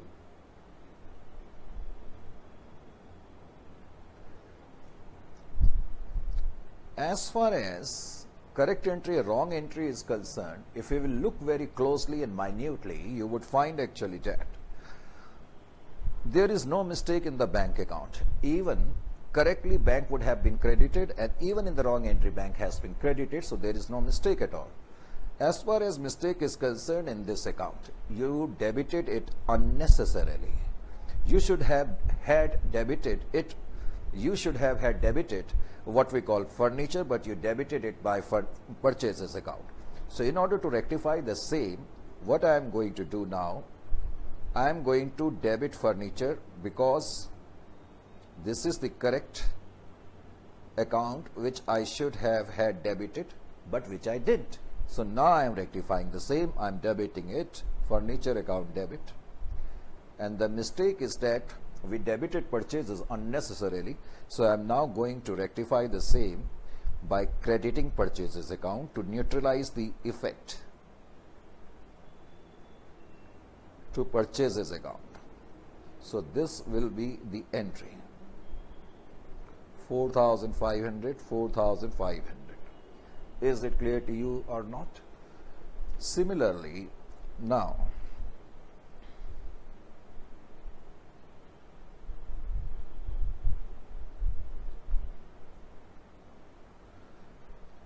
example 9.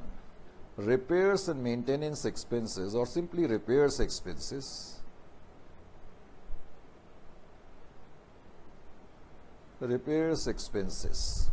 were debited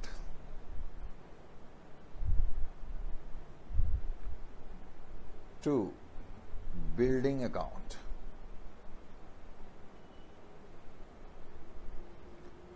Buildings account worth rupees 5,000. Whatever figure you may like to write, 5,000, correct? I need not require to actually tell you the correct sequencing. You can do it by yourself. You know that correct entry should have been what? Repair expenses were debited to building account. Because these are repair expenses, so why you are going to debit it to building account? You will simply debit it to repairs account. This should have been your correct entry.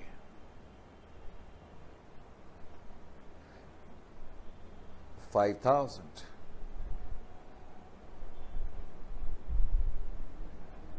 Wrong entry. Wrong entry. Instead of repairs, you debited buildings account.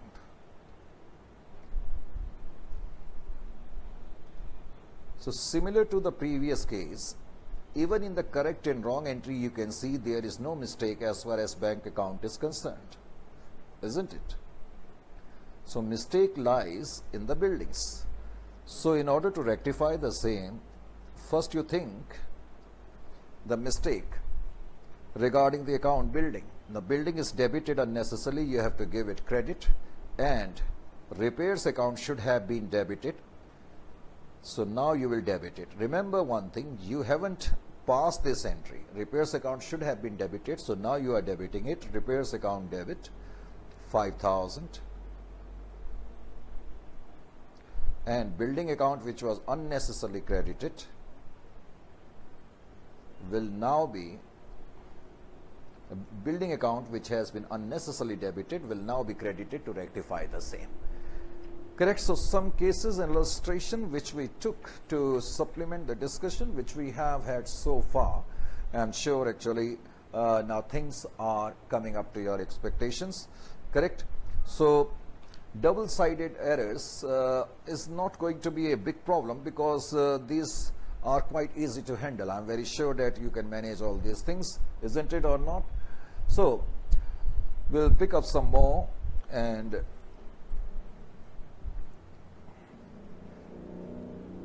example 9 I have taken, example 10.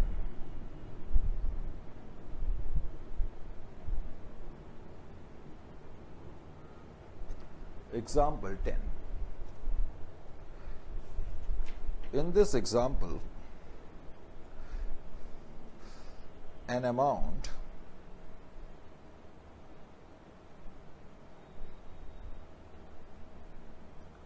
of rupees 4,000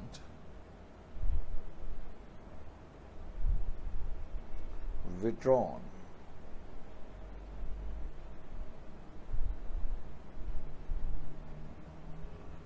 by the proprietor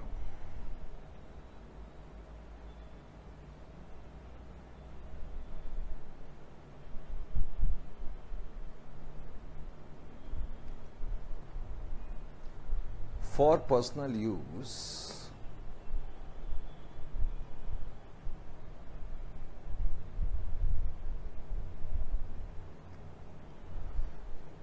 has been debited to has been debited to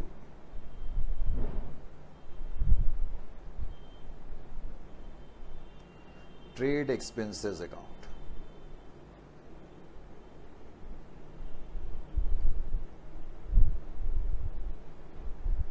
As you know, sometime owners of the concerns, they take away the goods for their personal use, private use or domestic use.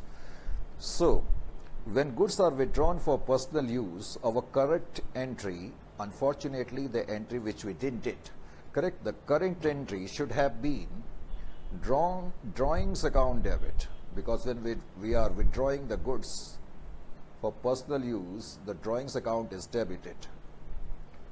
Goods worth rupees 4,000 have been withdrawn, so drawings account debit to purchases account. It will reduce our purchases because goods have been withdrawn. Sorry, not goods. I have written an amount. I am extremely sorry. An amount of rupees 4,000. I thought some goods have been withdrawn. If there would have been some goods have been withdrawn, I would have credited purchases. Because some amount has been withdrawn, so I will write to bank account. Extremely sorry. So this is my correct entry. My correct entry should have been drawings account debit to bank account because some amount has been withdrawn. Correct? Now, the wrong entry, what we did? Instead of debiting drawings, we debited trade expenses account. We debited trade expenses account.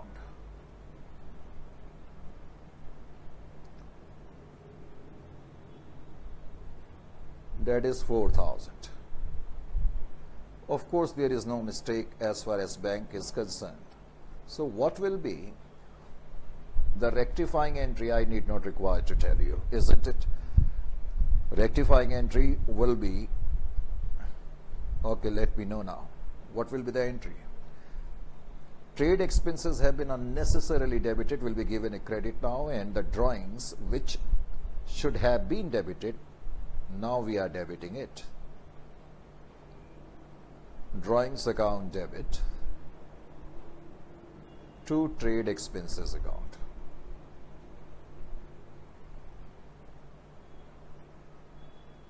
So wrong debit to trade expenses now rectified 4,000.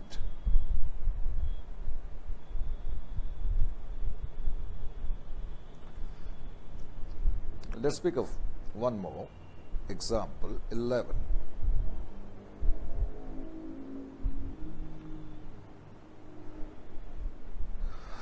Say rupees 5,000 paid for rent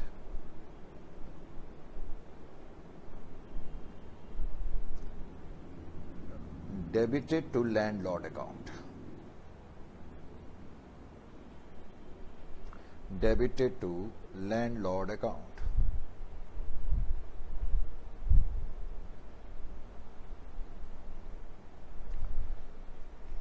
Now see here. Could you tell me in this case what would have been your correct entry?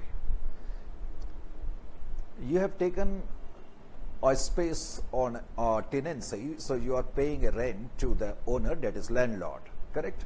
So when you paid the amount to the landlord, you are not paying the amount to the landlord because you have taken something from him. You have taken some services of him. You are paying for the same, correct? So my point here is that you are paying rent. You have taken the rental services, so your correct entry should have been rent account debit, not landlord account debit, because you thought you are paying to landlord, so your accountant simply debited landlord. So actually expenses account should have been debited, so rent account debit to bank account.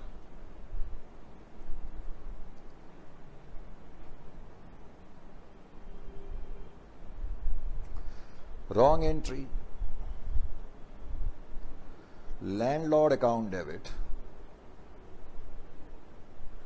because you paid to landlord, you thought it is better to debit landlord. You forgot the basic fact that actually you are not paying landlord, for any amount which you owe the amount to him on account of the rental space. So it is an expense for you, so you should have had debited rent account, but unfortunately you passed this entry, so now this entry can be easily rectified. Rectification entry.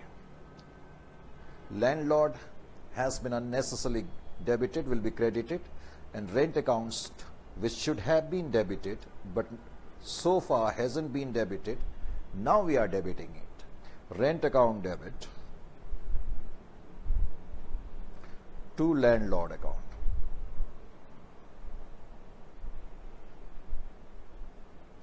This is how you are going to pass this entry. Is it clear to you? Correct. So in the last session, you remember we had done till I think 15 cases, if I'm not wrong. Anyway, so we will still continue with that, and now we pick up another case, that is case number 16, and just start writing along with me. Correct. Let me adjust a little bit. It takes a bit of what we call time to adjust the things in case of visualizers. Well, so this is 16th case. Correct. In the 16th case, where are my pens actually? Let me pick up my black pen also. Right, I have kept it here. Now write a check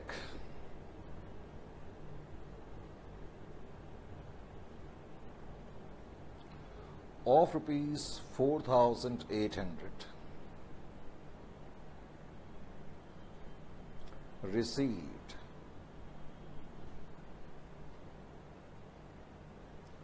a check of 4,800 received from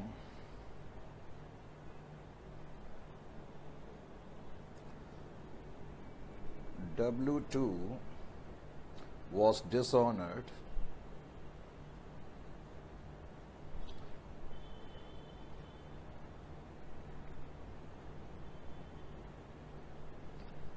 and debited to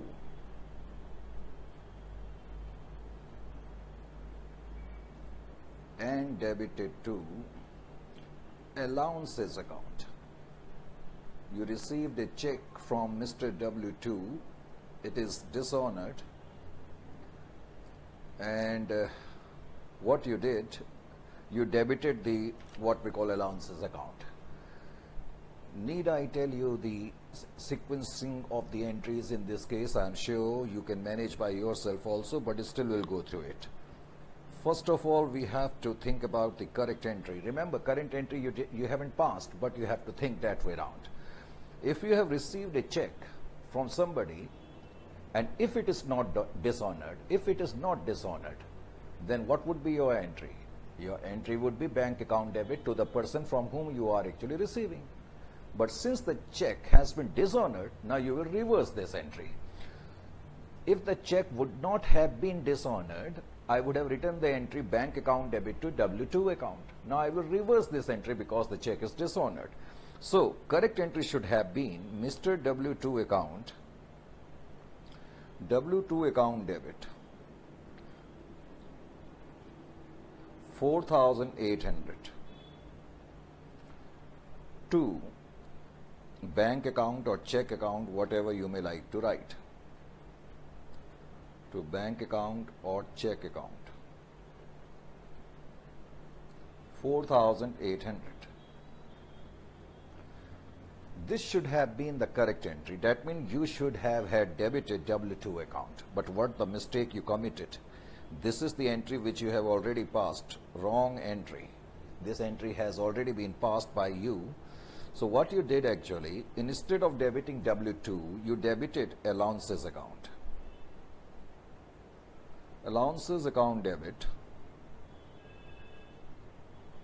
allowances account debit 4,800. This is the wrong entry which you have passed. Now you have already seen, and we have been watching these cases since last session. there is no mistake as far as bank account or check account is concerned. Mistake lies in allowances. So in order to rectify the same, what measures I need to take now? I have given it unnecessarily a debit. Now I am going to credit it, and I should have had given a debit to W2, which haven't been given so far. So now in the rectifying entry, I am going to give the debit to W2 as I said. So W2 account debit 4,800, and allowances account which has been debited now will be rectified by giving it a credit. Rectification of wrong debit to allowances account. This is your rectifying entry. This is how you will have to do what we call the entry, correct entry. Now we pick up another case. Case number 17, correct? Rupees 7,000 posted to the debit side, to the debit side of stationery account, debit side of stationery account, correct, instead of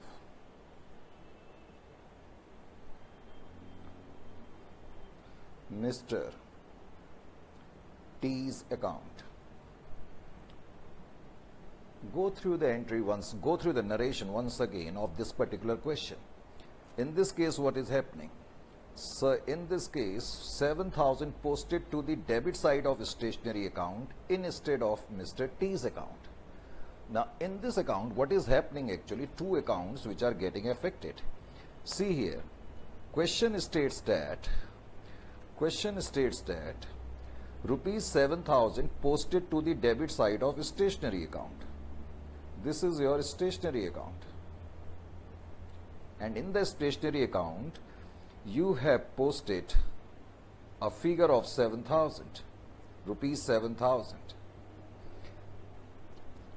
Actually, this figure should have been posted to the debit side of Mr. T. Sorry. Actually, question stated that 7,000 posted to the debit side of stationery account instead of Mr. T's account. Now I will draw out the T's account. This is T's account.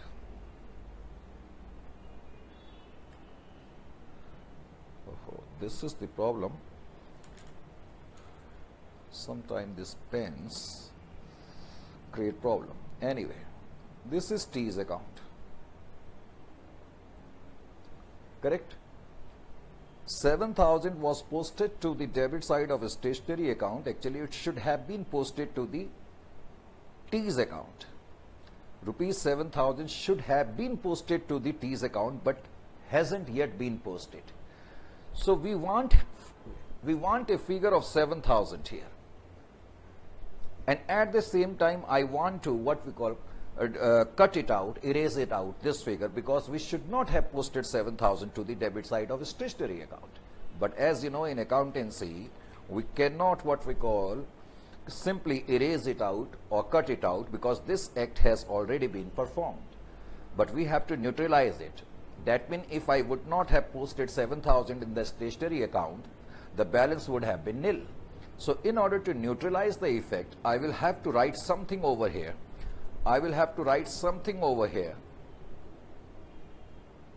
That is 7,000. Then only the balance will become okay, that is 0. Whereas in the T's account, I want a balance of 7,000. Because if I would have posted here 7,000, then there would have been a balance of 7,000.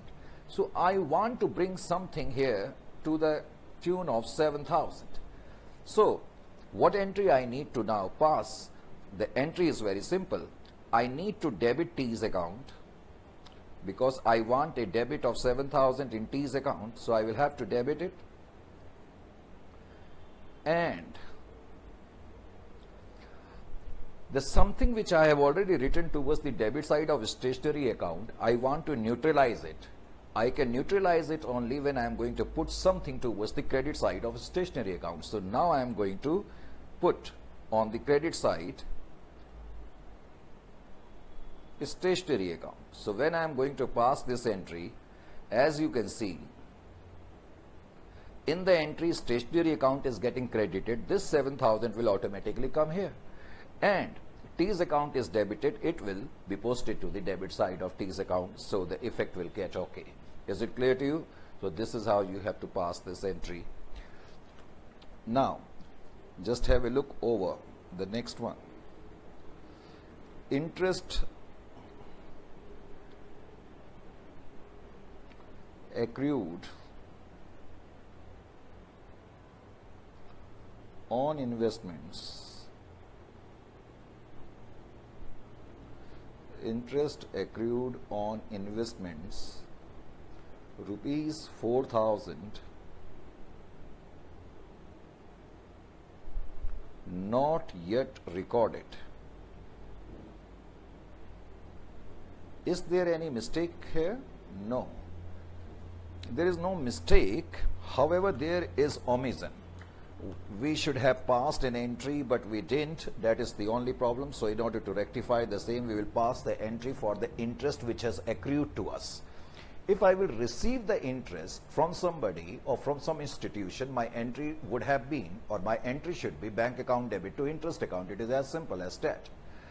But in this case, interest has accrued to us. See, if I would have had received the interest, my entry would have been bank account debit to interest account. Interest is a gain. So interest I am definitely going to credit. But the amount I haven't yet received. Now something which you haven't received yet, but which you are going to receive in future, that is an asset for you. So if the asset gets created, you are going to debit it. So interest accrued on investment is asset. So here you will write accrued interest. Accrued interest, because you haven't received the interest yet. So it's an asset for you. Accrued interest account debit to interest account. This is the entry which you are going to pass. That is 4,000 rupees. Is it clear? Sometimes this phone rings and it creates a problem. Just wait.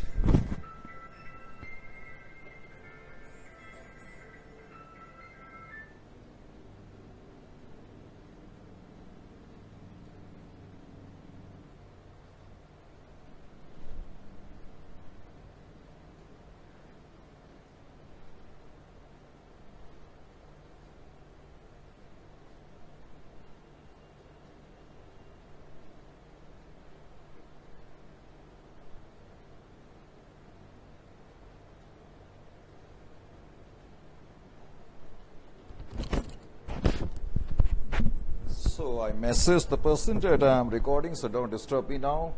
So which case was the last one? 18th one. We were talking about what we call interest, isn't it? Now we'll pick up yet another case. We want to acquire a little bit of proficiency, correct?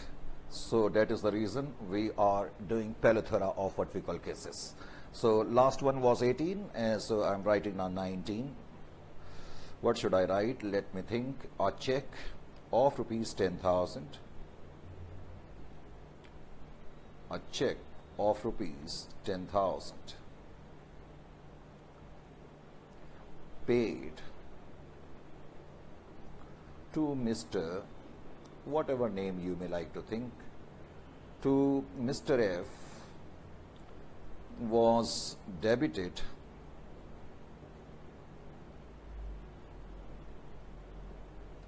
to Mr. Z account. Now you paid a check to Mr. F, correct? This is F. Mr. F. So what would have been your correct entry? Your correct entry would have been, need I tell you the correct entry? If you are paying check to Mr. F, you cannot debit Mr. Z. You will debit Mr. F to bank account or check account. Don't write check account. Actually, we write bank account only. So this is my entry. That is 10,000. What is the wrong entry? Sir, we debited Mr. Z. This is the wrong entry. Isn't it?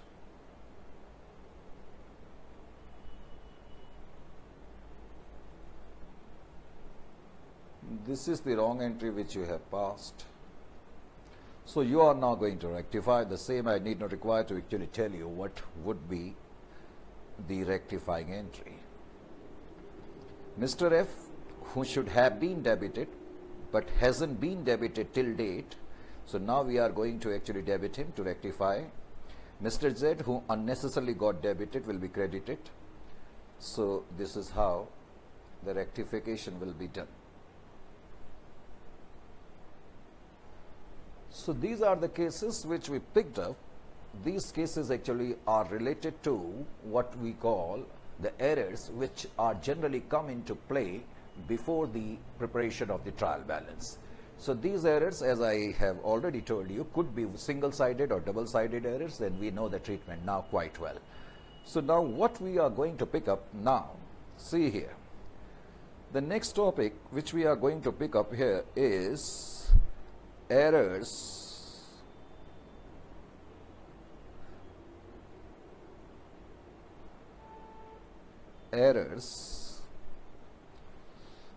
after the preparation of trial balance, after the preparation of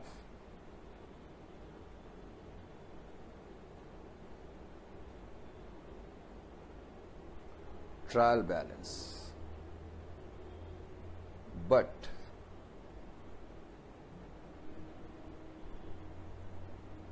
before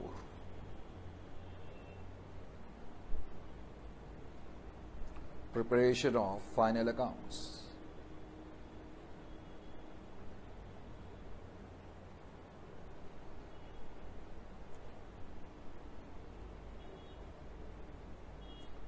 Now we are picking up these cases, correct? Let me remind you, actually, when we started off with this particular chapter, I did tell you there are various stages in the accountancy. As you know, if you remember, of course, first we prepare journal, we journalize the things either in journal proper or subsidiary books, isn't it? Journalization. This is our main step as far as accounting stages are concerned, correct? Then what we do? After the journalization, we prepare ledger accounts. Now, ledger accounts, when we prepare, the ledger account will either show debit balance or credit balance, isn't it? With the help of the ledger balances, as you know and well aware of, we prepare actually trial balance.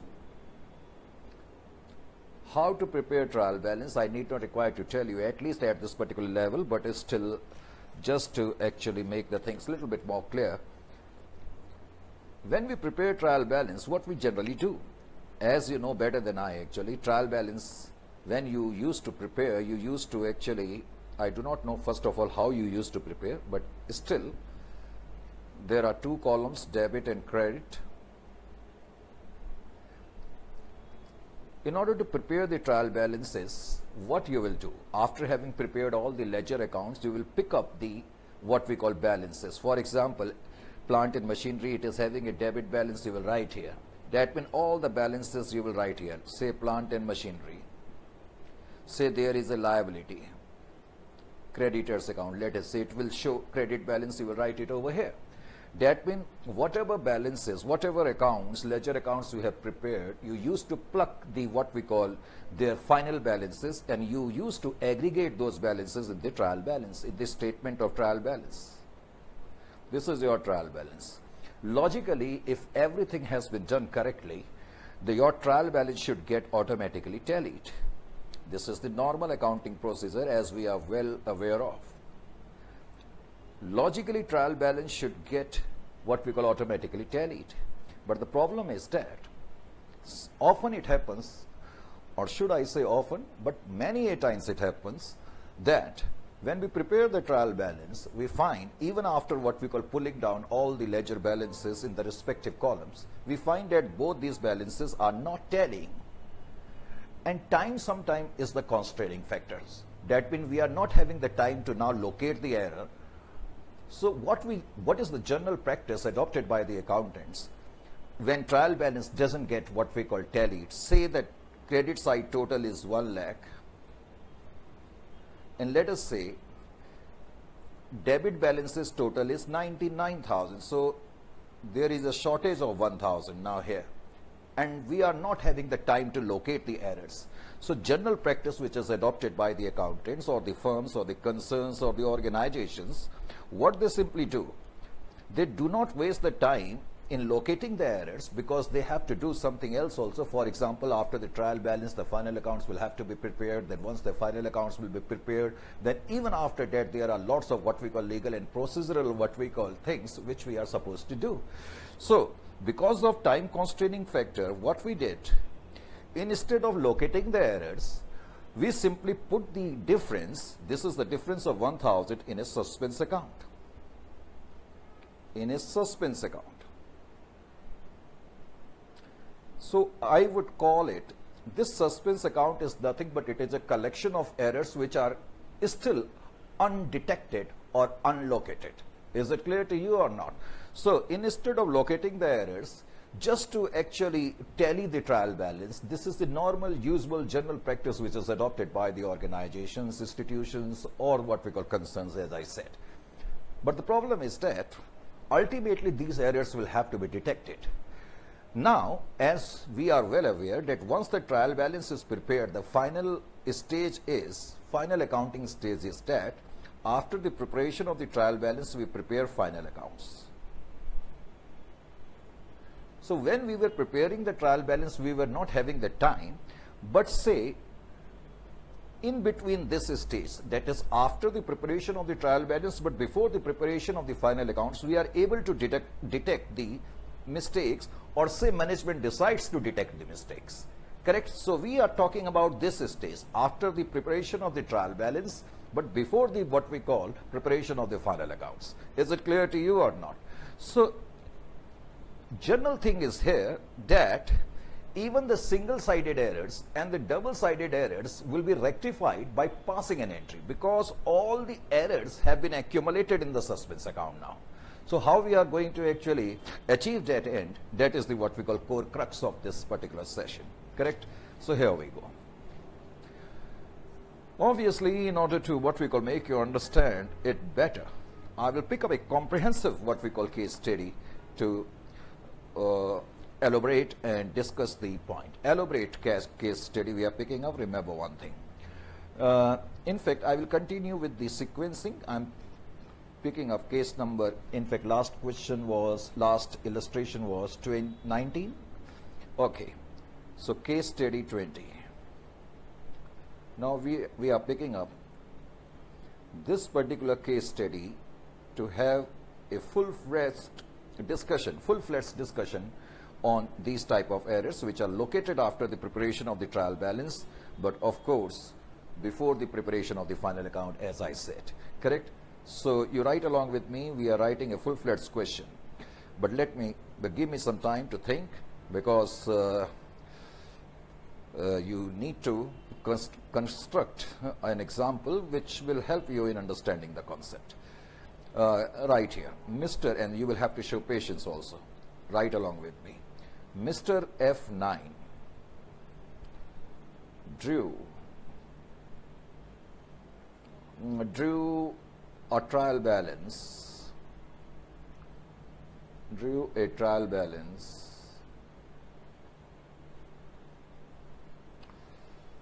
for the year. He drew a trial balance for the year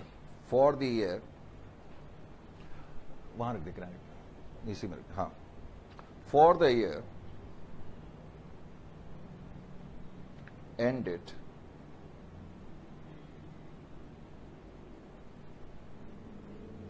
(31st of 3/2021). He drew a trial balance. Now he found was a difference, so what he did, he kept the difference in his suspense account. This is what I am going to make you write. So right here there was a difference. There was a difference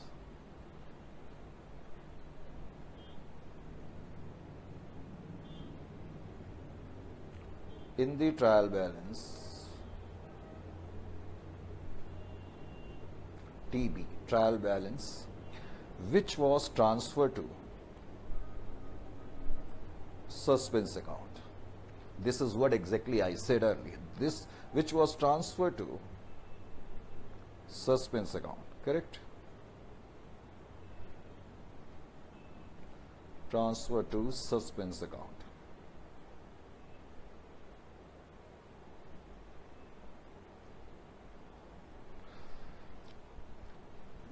Now, after having prepared the trial balance, but before the preparation of the what we call final accounts, what we found on scrutiny, on scrutiny, SCRUTINY, on scrutiny by the auditors,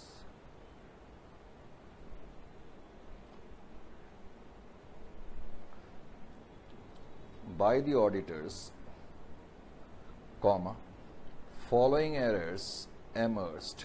So when we scrutinized the accounts through our internal auditors, we found following errors. Following errors emerged.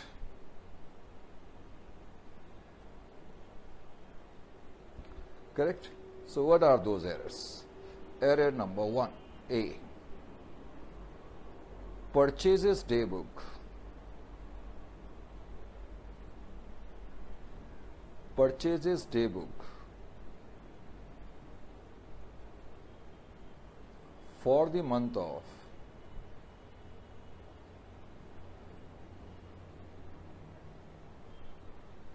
April. For the month of April 2020, our current year will start from 1st April 2020 till 31st 2021, correct? Purchases day book for the month of April 2020 was undercast.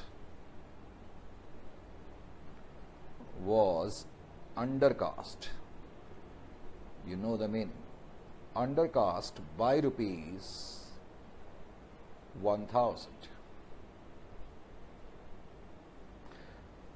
Correct? We have done this type of what we call, we have already considered this type of error.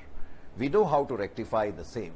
You know, initially when we started off with the practicals, I did tell you what we call so many cases with respect to such type of errors.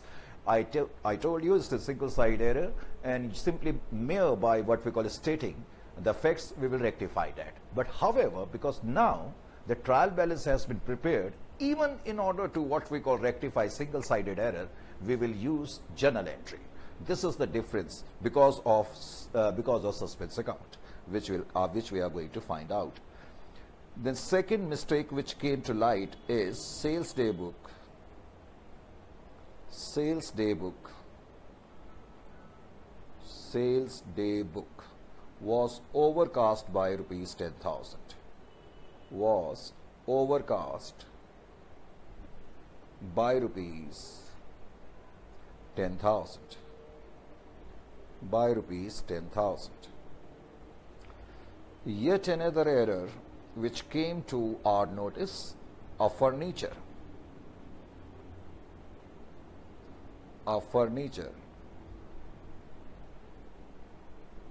purchased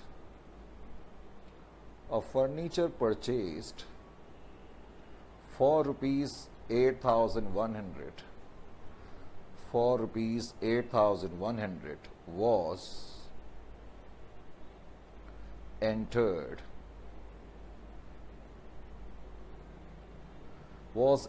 in furniture account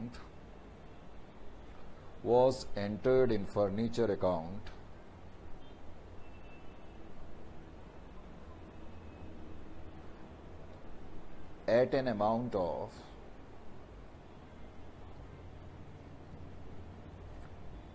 810. So this is the mistake, correct? Instead of 8100, you simply wrote 810. Then one more mistake came to R. Notice a bill of rupees 10,000, a bill of rupees 10,000 drawn by F9. Remember one thing, F9 is the owner of this particular concern, because in the question it is given to us, Mr. F9 drew a trial balance. Mr. F9, a bill of 10,000 drawn by Mr. F9 was entered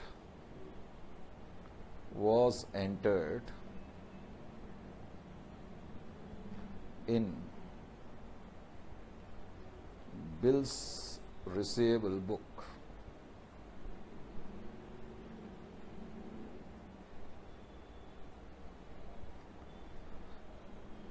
Then another mistake, a machinery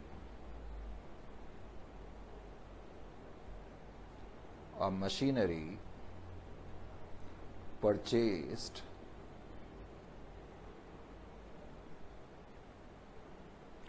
for rupees 10,000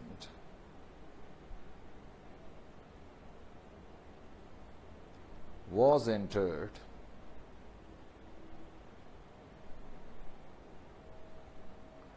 in purchases book.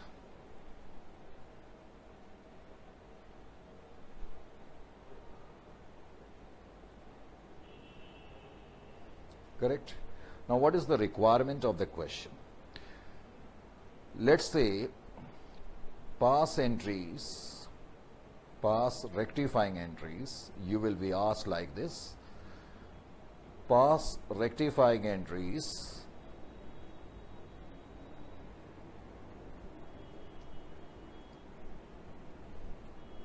and find the balance in suspense account.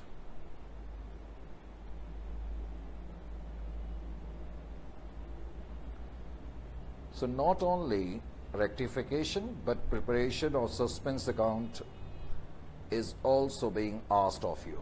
Correct? So this is the question. I would love you to go through the question once again and try to grasp actually the sort of things which you are going to face. So here we go. We try to solve this question. The first one is that purchases day book for the month of April 2020 was undercast. So purchases book, each one of us now are very well familiar that purchases book, as far as is concerned, it has a natural balance, debit balance. It is less. We have to increase it. So we will give more debit to purchases account, isn't it? Journal entries.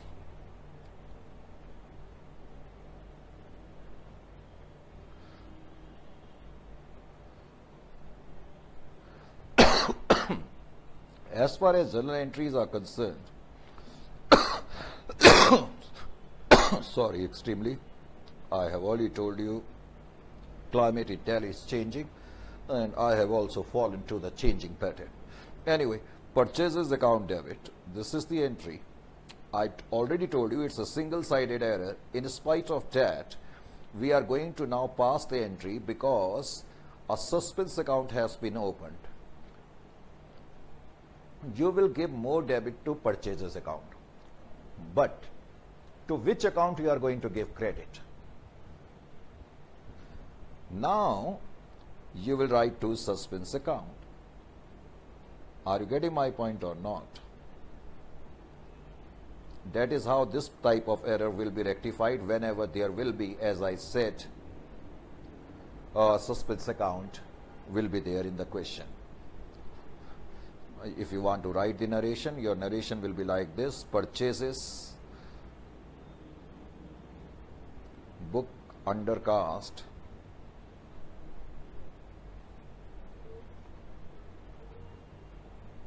now rectified. Now rectified. Clear? What is the second mistake? Sales day book was overcast. Sales account or sales book generally shows credit balance. Now it is overcast, so we have to reduce it. In order to reduce the sales account, which is having a natural balance, we have to debit it, isn't it or not? So in order to rectify this single-sided error, I will have to debit sales account which generally has credit balance is overcast, so we have to reduce it. That is why we are debiting it, and we will write here to suspense account. To suspense account. Correct? Amount is how much? 10,000. Rectification narration, if you want to write, you will write it this way: overcast of sales book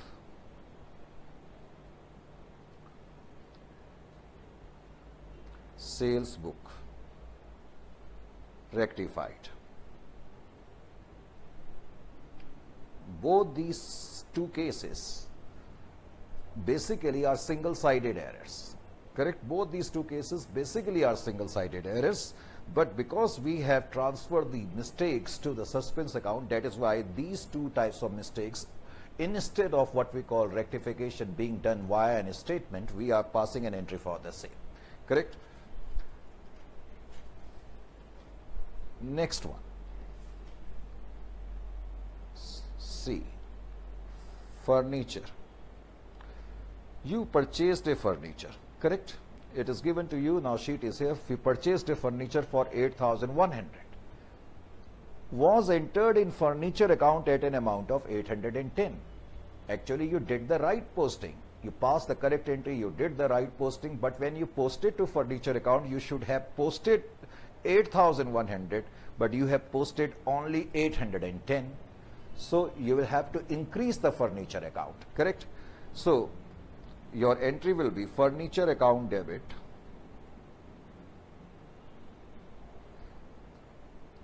you have passed the correct entry, you have done the correct posting. Only thing is that when you prepared the furniture account, instead of writing towards the debit side 8,100, you have simply written 810. So you have to write something on the debit side of furniture account more to increase it to 8,100. So furniture account debit, only this account is getting affected. Now you will debit it by how much? Balance should have been 8,100, but balance actually appearing is 810. So we will take the difference of these two. It will be 7290. Now furniture account will show 8,100 because we have already written over there 810. When we are going to put 7290 over there, the balance will move up to 8,100, isn't it or not? So furniture account debit to suspense account. This will be the entry which we are going to pass.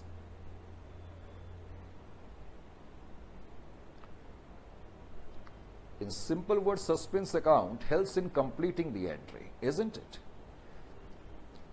So wrong amount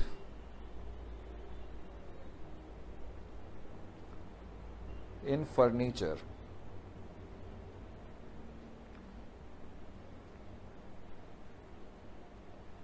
account rectified. This is our narration. Correct? If we want to write. Now go through the the next case. What is the next case? Question states that a bill of 10,000 drawn by Mr. F9 was, I will have to now reframe this. Please write this. A bill of 10,000 drawn by Mr. F9 was not entered, was not. I have forgotten to write not. Sometime it happens when you frame the question, you forget. Anyway, so you read it like this. A bill of 10,000 you have drawn on somebody and you did not write it in the BR account. It means you haven't passed the entry. So it's a case of omission. Actually, there is no mistake in it. So when we will draw the BR, entry will be BR account debit, and generally BR is drawn upon those from whom we have to receive some money, and from our perspective those fellows are debtors. So we have drawn a bill worth rupees 10,000 and we did not write it at all. We did not enter the same in the bills receivable book, correct? So now we are passing this entry. So it's a case of what we call omission. So BR drawn omitted, now rectified. BR drawn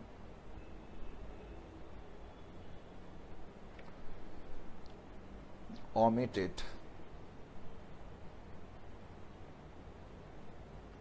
now rectified.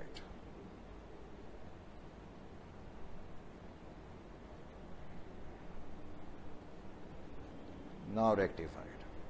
Is it clear to you? There is yet another case, a machinery which you purchased for 10,000 was entered in purchases book. I need not require to tell you this entry. You purchased a machinery. Instead of debiting machinery, you debited purchase. So I'm simply writing the rectifying entry. So purchases account will be debited now because, machinery account will be debited now. I'm simply writing rectifying entry. Now machinery was not debited, so machinery should have been debited. Now we are debiting it. Unnecessarily debit has been given to purchases, so we are going to credit it to rectify the effect. Purchases account. Correct amount will be 10,000. This is how the entries will be done. Correct? Wrong debit to purchases, now rectified.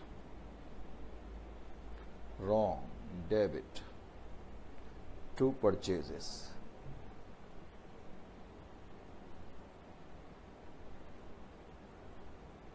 Now rectified.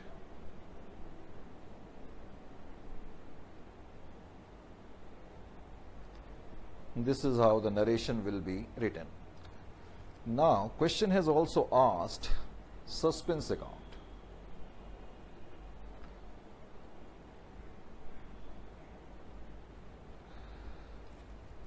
When we will prepare the suspense account, all we need to do is to look towards the entries which we have already passed. See, first entry is this. Here suspense account is getting credited, so I am going to write towards the credit side of suspense account by purchases. By purchases. Amount is 2,000. Then in entry number B we have written sales to suspense, so suspense account is getting credited by sales, so we are going to write here by sales account, that is 10,000. Then in entry number, where is the next sheet? In entry number C, furniture account debit to suspense account, I will write here by furniture account. I will write like this, F/F, it means furniture account, 7290. Then in entry number D, no suspense account. In entry number E, there is no suspense account. So now we can say the balance in the suspense account will be equal to this much, 18,290. So you should be familiar with such sort of question in the upcoming. So welcome again.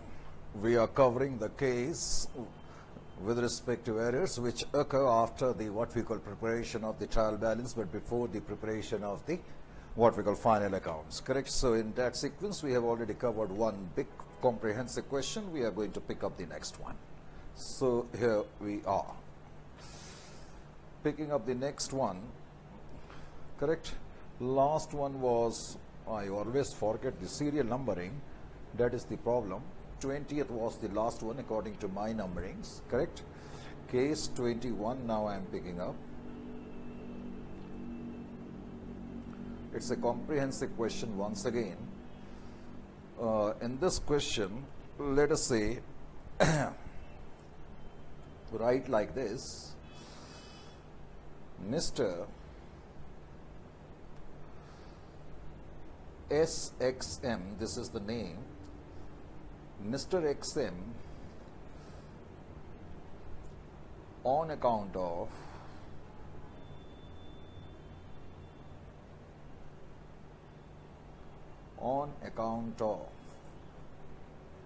time constraint, he was lacking the time constraint, comma, transferred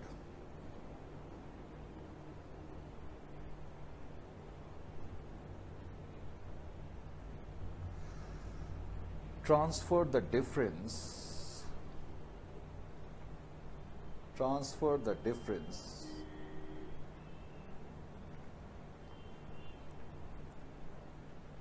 of trial balance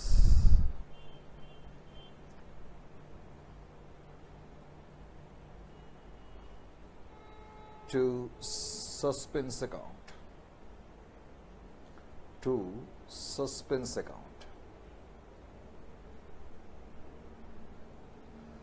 He was not having the time. That is exactly the cause. I told you it happens actually. So what he did, he simply transferred the what we call balance to the suspense account. Correct?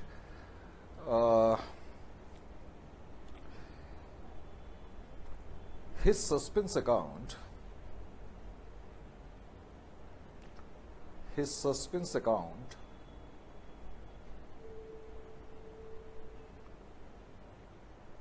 was already showing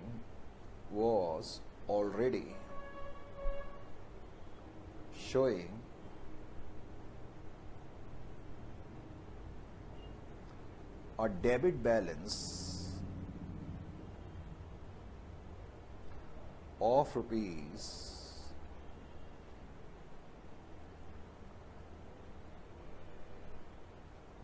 1070. That means, of course, in the current year's trial balance, when he prepared, whatever differences were there, he transferred to suspense account. But his suspense account was already showing a balance. It could also be a possibility, correct? And that balance must be on account of errors which must have been committed in earlier periods and is still undetected. So case 21, right here, following errors were noticed. Following errors were noticed.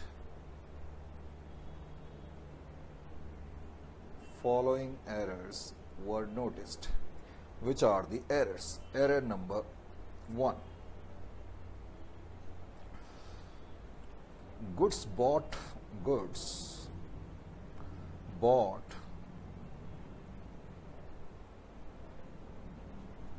from Mr. M amounting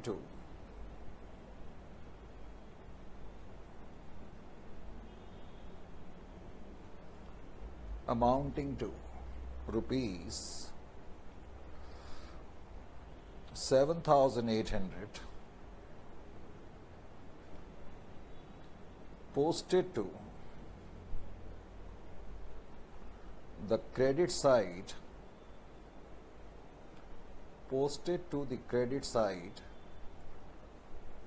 of his account, of M's account, as rupees 7,700. This is the first mistake. Second one, sales day book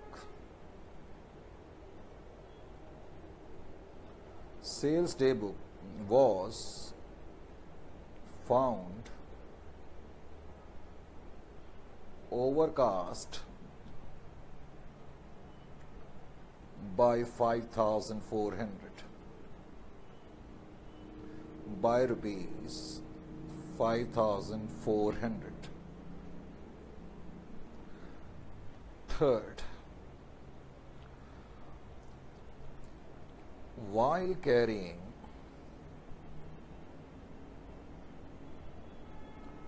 while carrying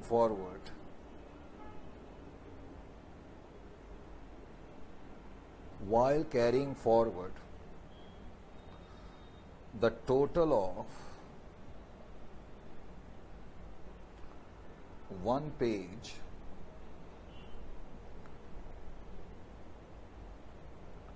of purchases book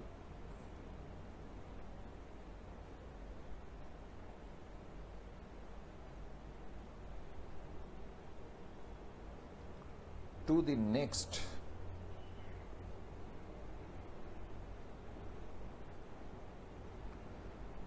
the amount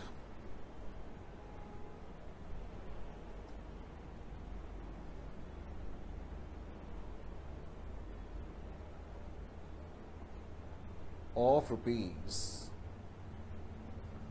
1465 was written as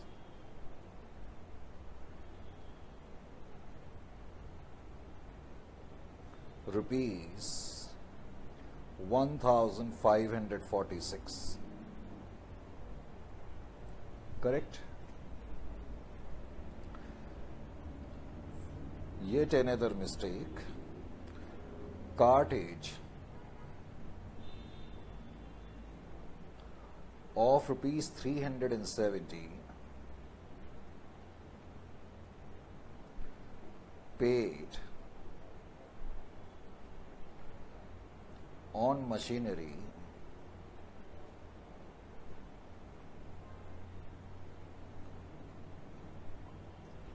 machinery acquired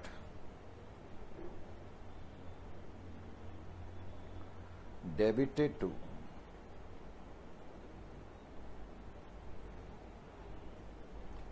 carriage inward account.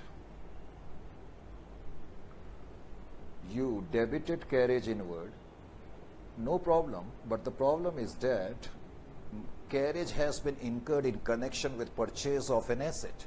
Now, if an expense has been incurred in connection with what we call purchase of an asset, you know better than I, it will be capitalized. That means instead of debiting the carriage inward account, you should have had debited machinery account. Correct? Debited to carriage inward account.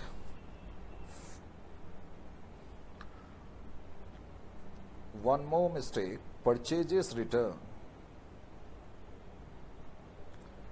Purchases return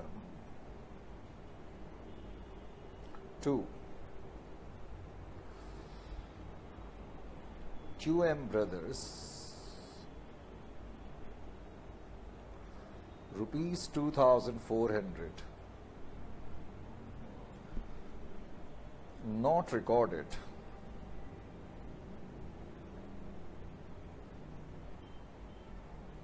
not recorded in purchases return book.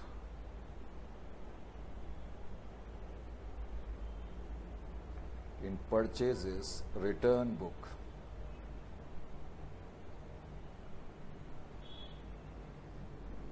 But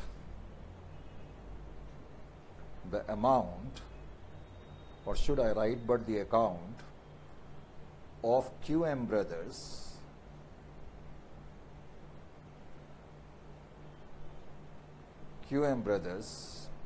was duly debited. So in this case,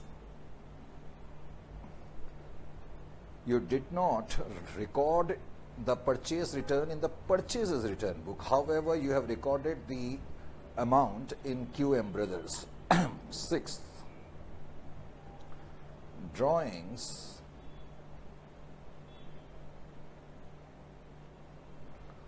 of goods costing rupees 6,700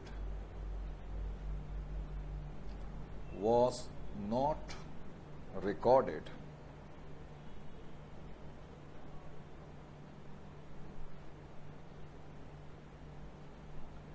in the books of the accounts.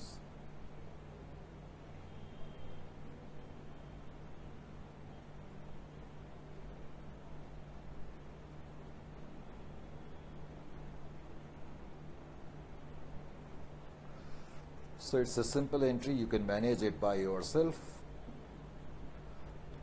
Whitewashing expenses. Comprehensive question.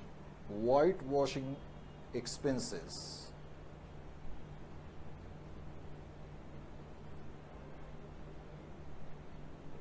of rupees 2030 were posted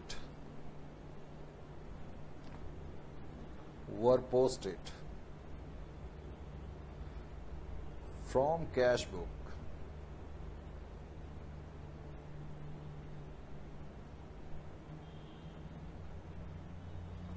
to the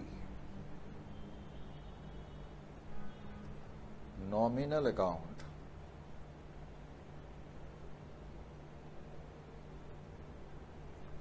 as rupees 3020.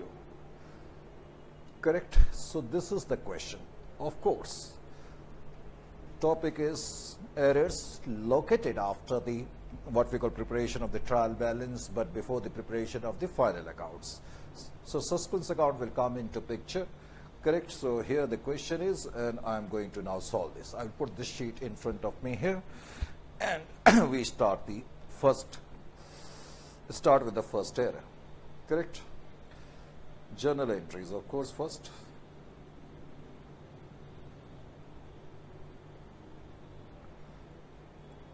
Well, could you tell me the answer to the first one? Question states goods you have bought from Mr. M amounting to 7,800. But you have posted to the credit side of his account as 7,700.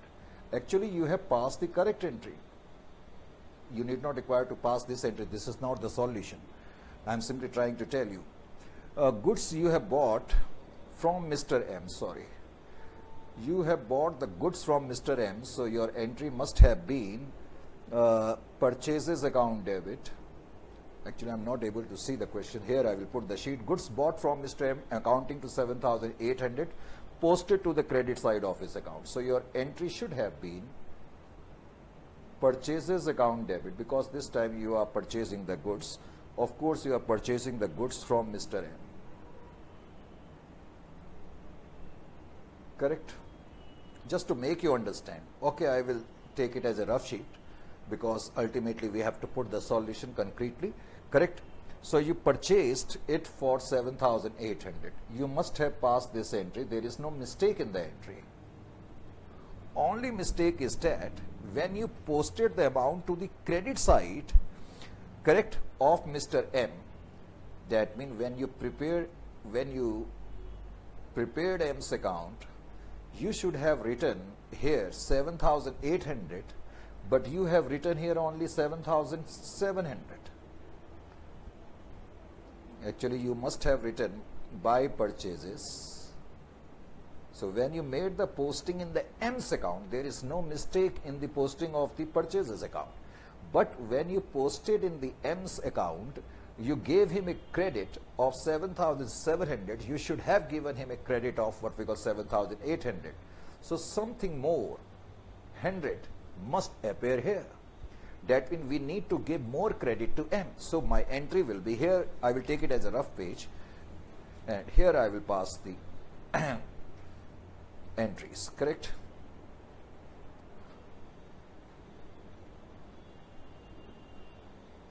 So my entry will be, I will have to give more credit only to M. So M will be credited. Then which account need to be debited? I will write here suspense account debit. Mistake lies only in M's account. You have to increase M's credit by 100. This is the entry which you shall pass. Is it clear to you? Short credit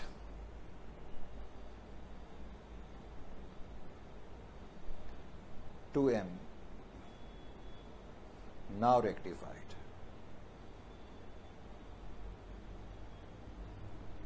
Correct? That is how you will have to move about.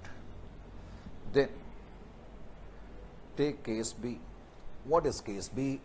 Case B states that sales day books was found overcast by 5,400. We know that sales account has a natural balance of credit. If I want to increase it, I will have to give it more credit. If I will have to decrease it, I will have to debit it. Because question has stated that purchases day book has been overcast by 5,400. So overcast, that means you will have to decrease it, so you will have to debit the sales account. So your entry will be sales account debit 5,400, isn't it? So 2, of course, suspense account. Actually it is a one-sided error, but suspense account is there in the question, so we will have to rectify it this way round.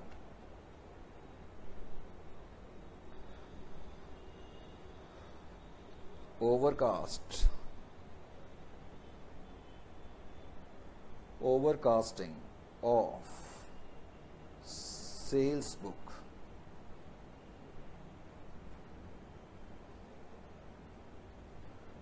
rectified.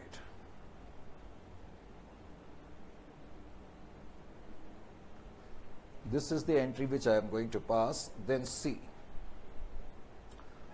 What is C? C states that while carrying forward the total of one page of purchases book to the next purchases book, we know purchases account, its natural balance is debit balance, correct? If I want to increase, I will have to give it more debit. If I want to decrease, I will have to give it a credit. In this case, what is happening? 1465 should have been written, correct? But it has been written as 1546. So first you take the difference. Actually the balance should have been this, but you wrote 1546, which means indirectly purchases book is being overcast, and if you will take the difference of these two, it will be equal to 81.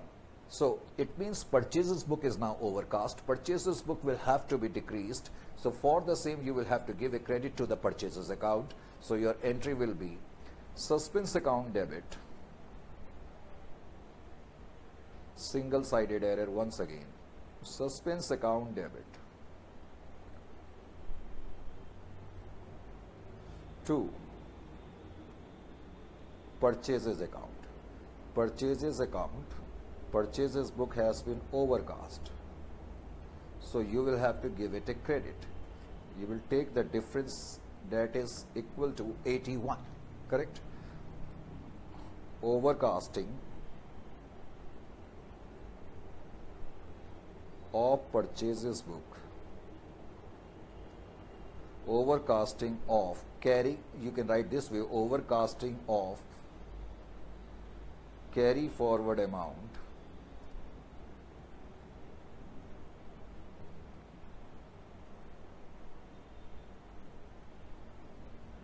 now rectified.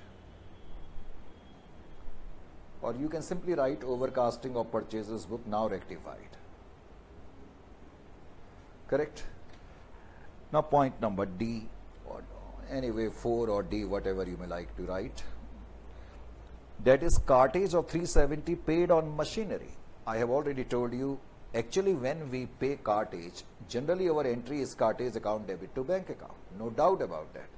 But when cartage is paid in connection with a machinery plant or something else, then instead of debiting what we call cartage, we debit what we call debt asset account. So in this case, machinery account should have been debited. So machinery account should have been debited. Now we are going to debit it. Machinery account debit. Machinery account debit. How much is the amount? Amount is actually 370 only, and cartage account which got debit unnecessarily, carriage or cartage, cartage account, cartage inward account if you want to write, 370. Wrong debit,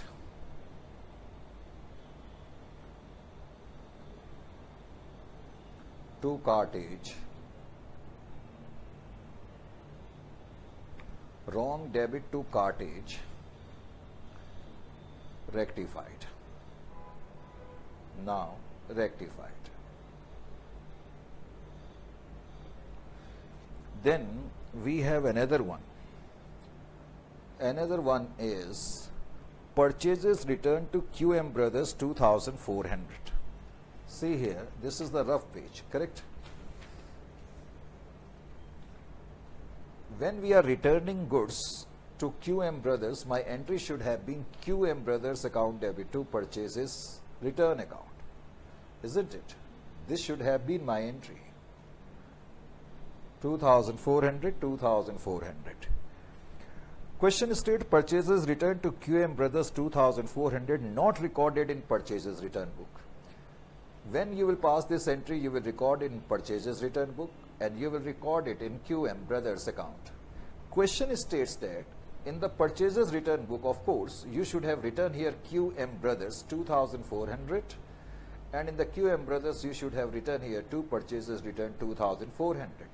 This is how the correct treatment would have been if we have had done the correct treatment. Now in this particular question states that it is not recorded in purchases return book, but it is recorded in QM Brothers account. So mistake is only in purchases return, because you should have written here towards the credit side, but which you haven't yet written. So mistake is here only. So I have to give credit to the purchases return only. Rest of the accounts are correctly recorded. So in order to rectify the same, I will have to debit suspense account and I am going to write purchases return. That will be my entry. Suspense account debit. Suspense account debit.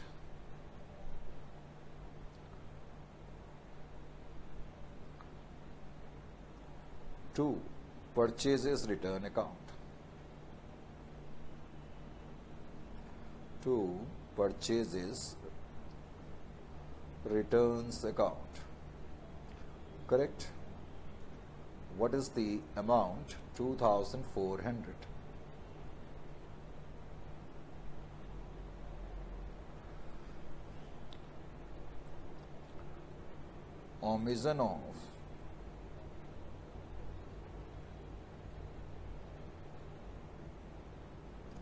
Omission of posting in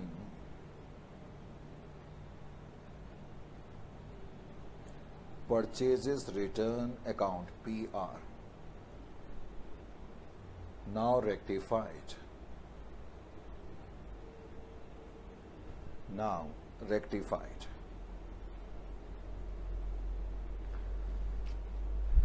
There is drawings, another one, drawings of goods costing 6,700 not recorded. Now there are some drawings but which you didn't record. It's an error of omission. So you will write here drawings account debit.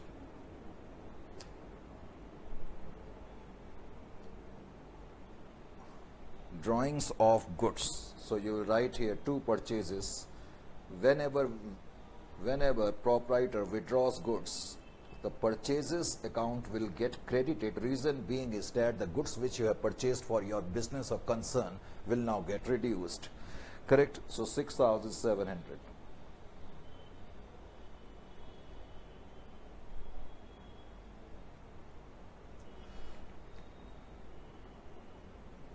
Omission of goods, omission of goods withdrawn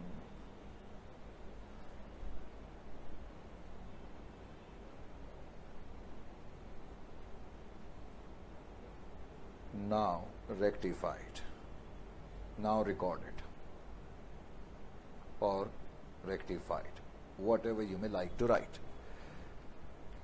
Then further question states that you incurred whitewashing expenses of 2030 were posted from the cash book to the nominal account as rupees 3020. See here. What does it mean? whitewashing expenses to bank. This is my entry. I incurred whitewashing expenses account. Correct, bank account, cash account, whatever you may like to write. 2030.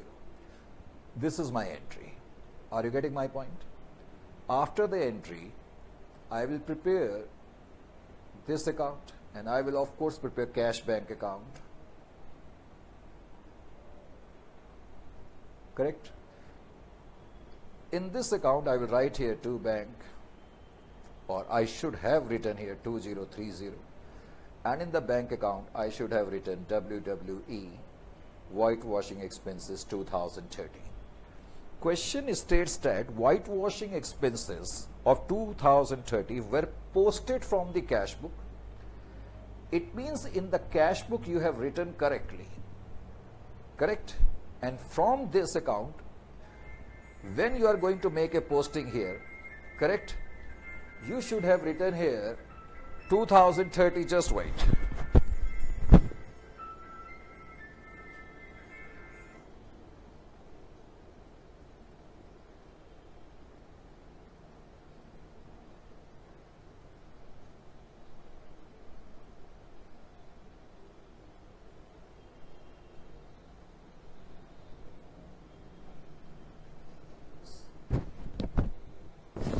Extremely sorry. So sometime phone buzzes down, that creates a problem. I will pick the phone later. Anyway, so in the cash book you have written correctly, but from here when you posted it to the nominal account means whitewashing account here, instead of posting to cash 2030, you posted 3020. That means you made extra debit to this particular account, isn't it or not? So my point is, when you are posting 3020 and you were supposed to post here 2030, first of all, there is a mistake in this account. This account got debited, excess debit. Now you take the difference of these two. What will be the difference of these two? It will be equal to 900. Right. So you gave an extra debit of 900. Correct? So you will ultimately give this account now a credit. Is it clear to you or not? So your entry will be suspense account debit,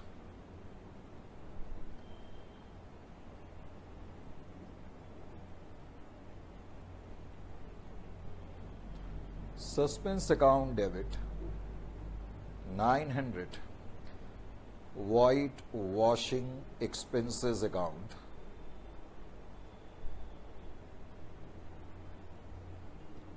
that is 900. Is it clear to you or not? Question has also asked us to prepare a suspense account. I will prepare the suspense account. Remember one thing, in this question, unlike the previous one, you have been given some opening balance also. If you will go through the sheets where you have written the question, you have written there is already a debit balance. Correct? This is our debit side. This is our credit side. So first of all, we will write here balance brought down. Balance brought down is actually 1070. There is already a debit balance of 1070. Correct? Now you look towards the solution.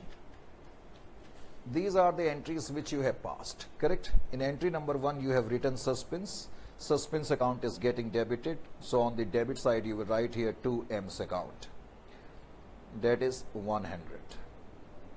Similarly, in entry number B, you have written sales account debit to suspense account. Suspense account is getting a credit. You will write here by sales to the tune of 5,400.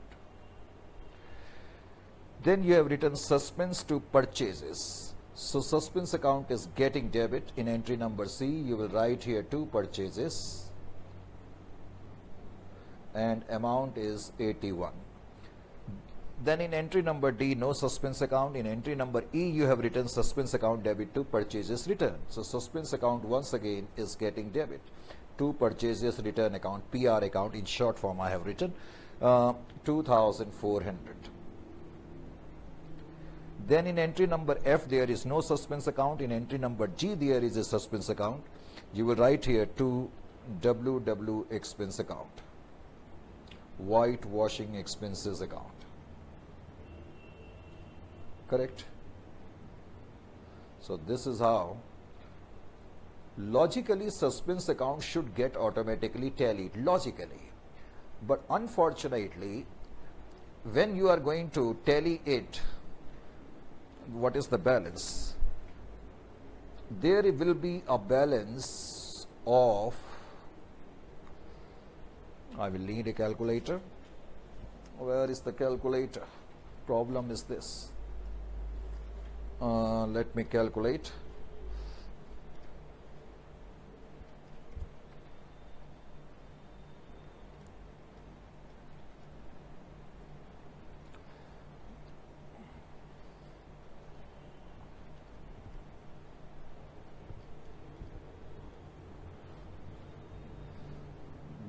$1070 minus 100 minus 81 minus 2400 minus 900. So there is a balance of what we call 849, correct? 849, there is a balance. Should I check it once again? 5400 minus 1070 minus 181 minus 2400 minus 900, yes, 849 balance is still there. Logically, suspense account should get automatically tallied, but if it is not tallying, then in the examination it is always better to write a note like this. Since a balance of rupees 849 is appearing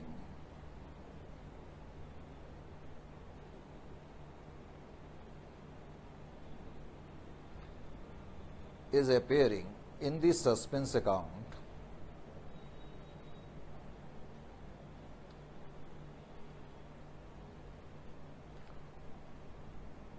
it means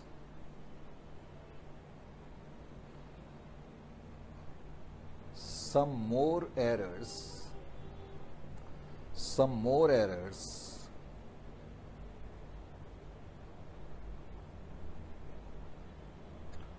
are there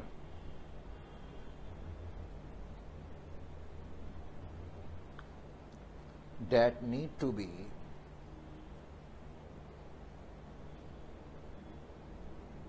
located and rectified. तो अभी कुछ errors बाकी हैं जिनको locate करना जरूरी है, located और रेक्टिफाई करना जरूरी है. इसका मतलब ये है, अगर सस्पेंस अकाउंट टैली नहीं हुआ है तो इसका मतलब सारी मिस्टेक अभी तक रेक्टिफाई नहीं हुई है, इसका मतलब कुछ और एरर है, तो मैनेजमेंट को वो एरर्स देखनी पड़ेंगी. तो इस तरीके. So welcome again to the final session now. In fact, this is the final topic. So far we have in fact completed two topics, correct? One topic, errors with respect to the period which occurs prior to the what we call preparation of the trial balance. Under the second one, errors which are committed and detected, of course, after having prepared the trial balance but before the final accounts. And the third one, of course, rectification of errors. Rectification of errors. Rectification of errors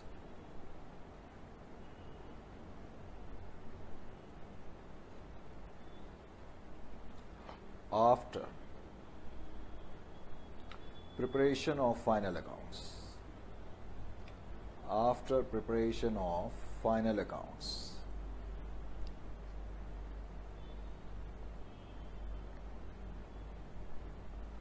After preparation of final accounts.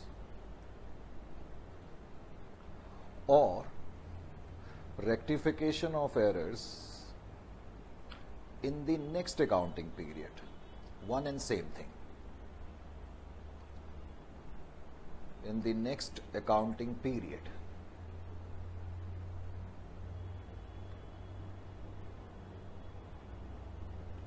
In the next accounting period. Correct? Because once we have prepared the final account, obviously it means now we have entered into the next accounting period. Now, what strategy we are going to adopt under it, I will let you know. Correct? I will try to make you understand. First of all, we analyze the concept. Analysis. In order to analyze the concept, I take an example. Let us say purchase of furniture. Purchase of furniture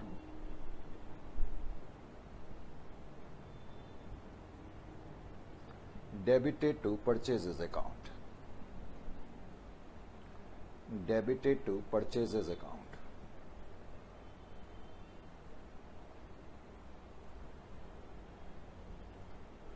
Then normally the procedure which we adopt to rectify what we call such sort of errors is like this one. First we think of correct entry, furniture account debit to bank account. This is our correct entry. This is the normal procedure which we adopt. Then we think of the wrong entry which we have already committed. Wrong entry is that we have debited purchases account, so purchases account debit to bank account, isn't it? Purchases account debit to bank account. This is the wrong entry. And as far as rectification is concerned, furniture account which hasn't been debited so far will now be debited, and purchases account which has been wrongly debited now will be given a credit. This is how the rectification is done in normal course. When we say normal course, it means when we do the rectification prior to the preparation of the trial balance, prior to the preparation of the final accounts, correct? Now, suppose I have prepared the final account, then what will be my rectifying entry? This is the rectifying entry if final account hasn't been prepared. But if final account has been prepared, then what difference it will bring about? See here, I will adopt the same approach. I will think about the, first of all, correct entry. As we know, the correct entry is furniture account debit to bank account. Isn't it or not? This is our correct entry. This is our correct entry. Then we will think about the wrong entry. The wrong entry is purchases account debit to bank account. This is our wrong entry. Here the problem will lies, because we are preparing final accounts and we have prepared final accounts. In fact, so it means when we were preparing the final accounts, this error was not detected. And if this error hasn't been detected till the time of the preparation of the final account, that when final accounts were prepared on the basis of this entry. What I mean to say is that whenever we'll do the rectification after having prepared the final account, we have to be a little bit more cautious in the sense that one wrong entry will give birth to another wrong entry. There will be another wrong entry. Why? Because when I was preparing the trading and profit and loss account, when I would say P&L, it will automatically include trading, correct? So when I was preparing the P&L account or trading and profit and loss account, in front of me was this entry, because this error was not detected, correct? And I know that purchases account is ultimately debited to P&L account. When I say P&L, it includes trading account. So it means on the basis of this entry, when I was preparing the final account, I must have taken purchases to the debit side of P&L account. When I say P&L, please remember it includes trading. So P&L account debit to purchases account. I must have passed this entry also because I have prepared now my final account. So one wrong entry has given birth to another wrong entry. Are you getting my point or not?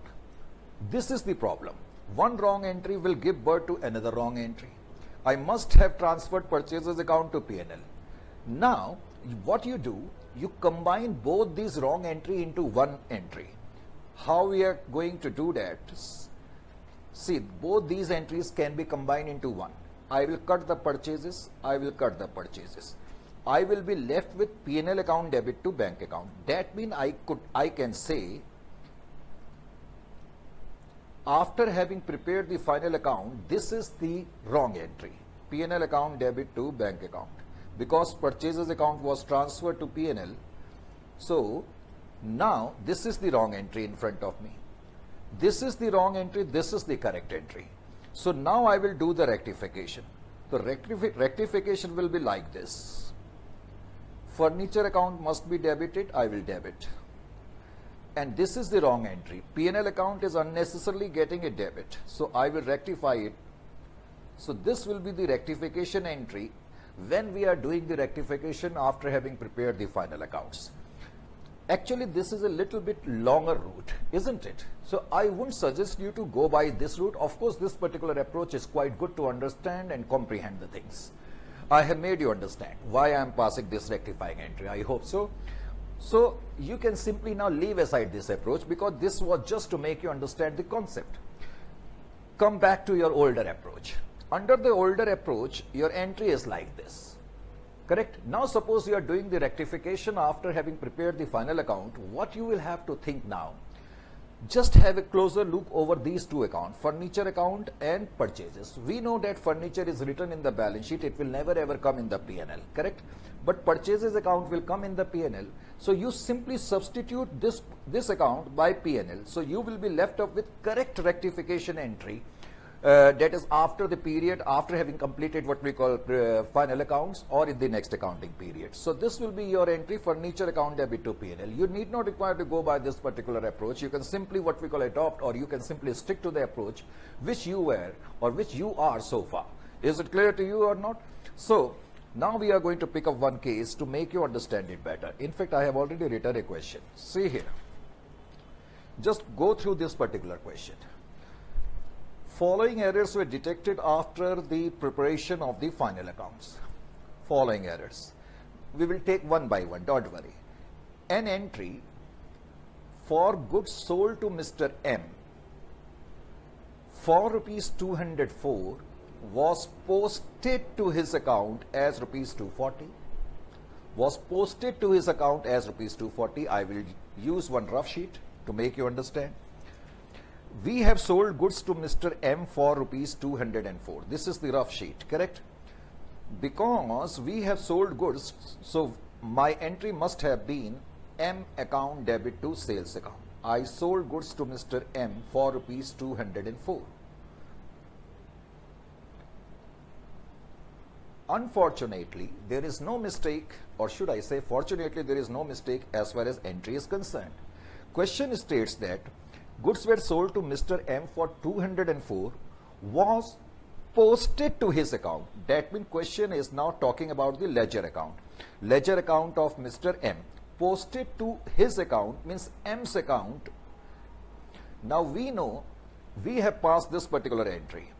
If we have had adopted the correct methodology, we would have had written towards the debit side of M as 2 sales.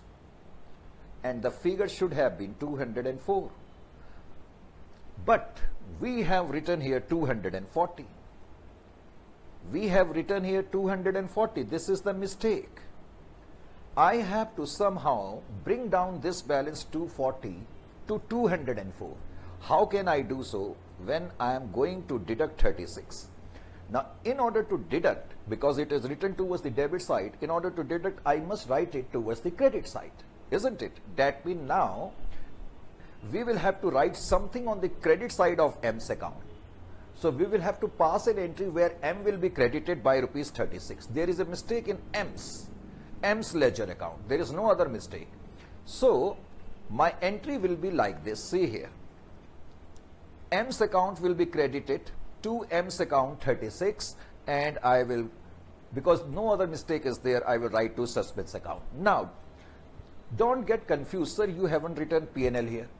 This is my normal rectification entry, fine. Now I will think which of these two accounts affect the final account. Unfortunately, neither suspense account nor personal account will affect the personal account. Neither of these two accounts appears in the what we call P&L account. So we need not require to do any further adjustment. Our rectification entry will remain this. Is it clear to you? Now we pick up the second case. Rupees 200 being the monthly total of discount allowed to customer was entered to discount received account in the ledger. Rupees 200 being the total discount allowed by you, but it was entered in discount received account in the ledger. What does it mean? We will analyze this, then I will pass the entry. See here, you have allowed a discount, so your entry logically should have been discount allowed account debit. Discount allowed is a loss, is an expense, is a loss to you, you are going to debit it. When you will allow the discount to your customer, customer in accounts stands for debtors. So your customer's balance or debtor's balance will reduce.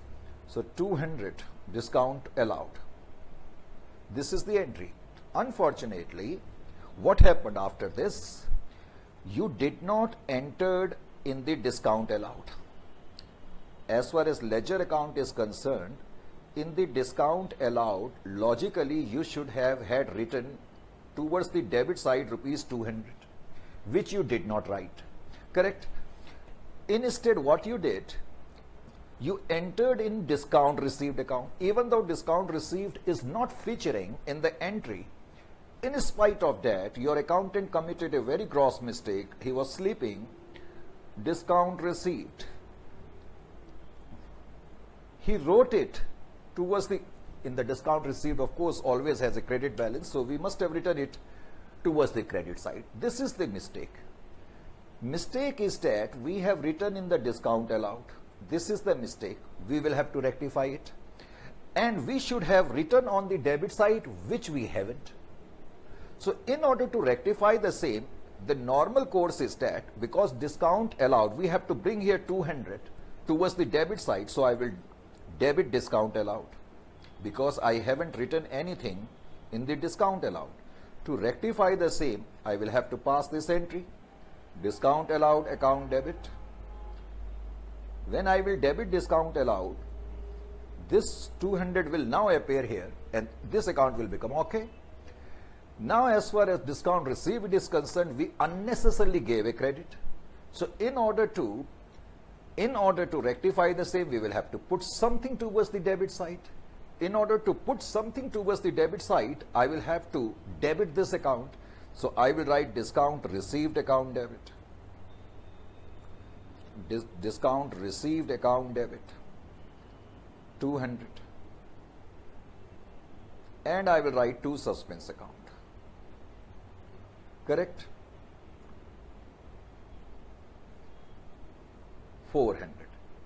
This is my normal rectification entry, but we have to pass the entry after the preparation of the final account. Now think out of these three accounts, which are the account which affects P&L. Does discount appears in P&L, discount allowed? Yes, sir. So substitute this by P&L. Your rectification entry will be like this: P&L account debit 200. Does discount received appears in P&L? Don't think about debit credit. Simply you tell me whether it appears in P&L. Yes, it appears. You again write P&L. You substitute such accounts of the rectification entry which appears in the P&L. That's all. So you have to go by your normal approach. This is the normal approach. Now all you have to do is to think out of these three accounts, which are the accounts which have an influence in the P&L. Simply substitute those accounts by P&L, 200 and to suspense account. So you can see your final net entry will be P&L account debit to suspense account 400. So this is the rough entry to make you understand, and now I will write it here. That is the second entry, P&L account debit to suspense account. You got it?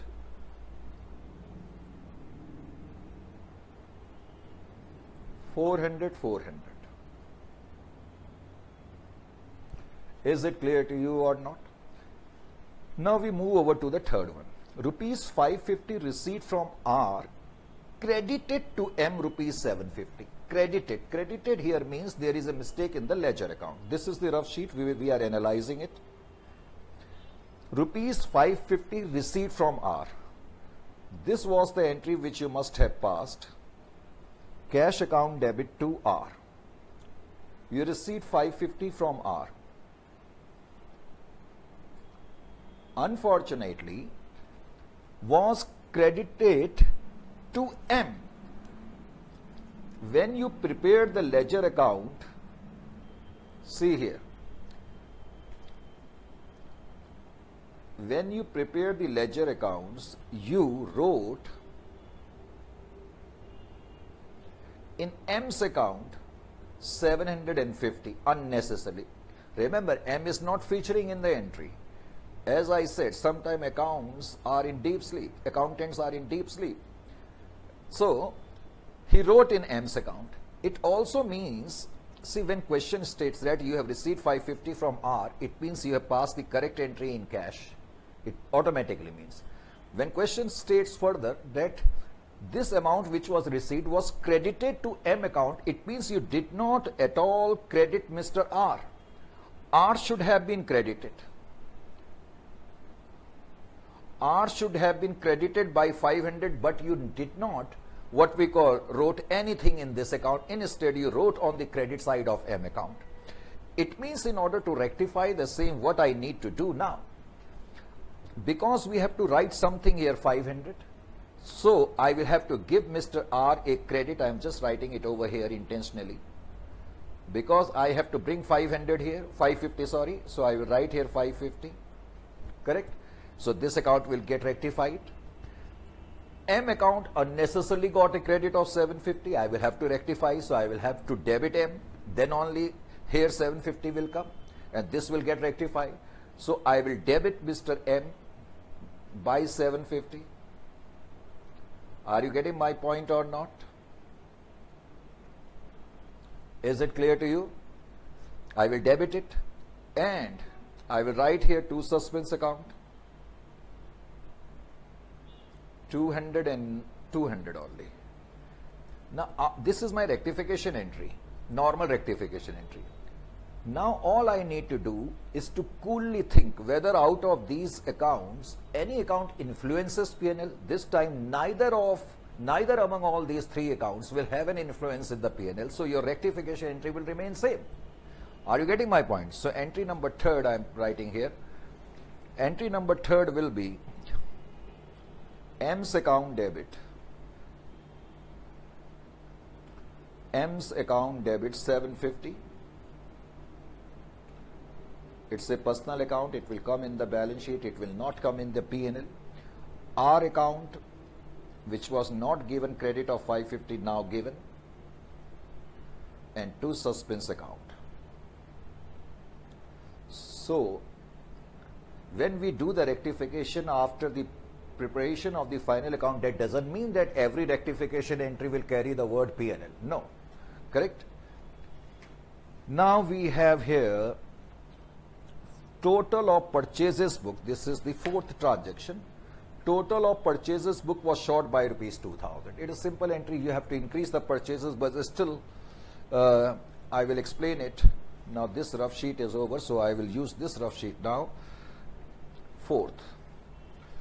This is rough sheet. Point number 4.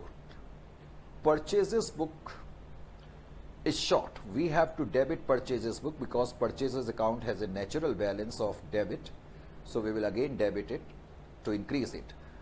Purchases account debit 2000 to suspense account. This is my normal rectification entry.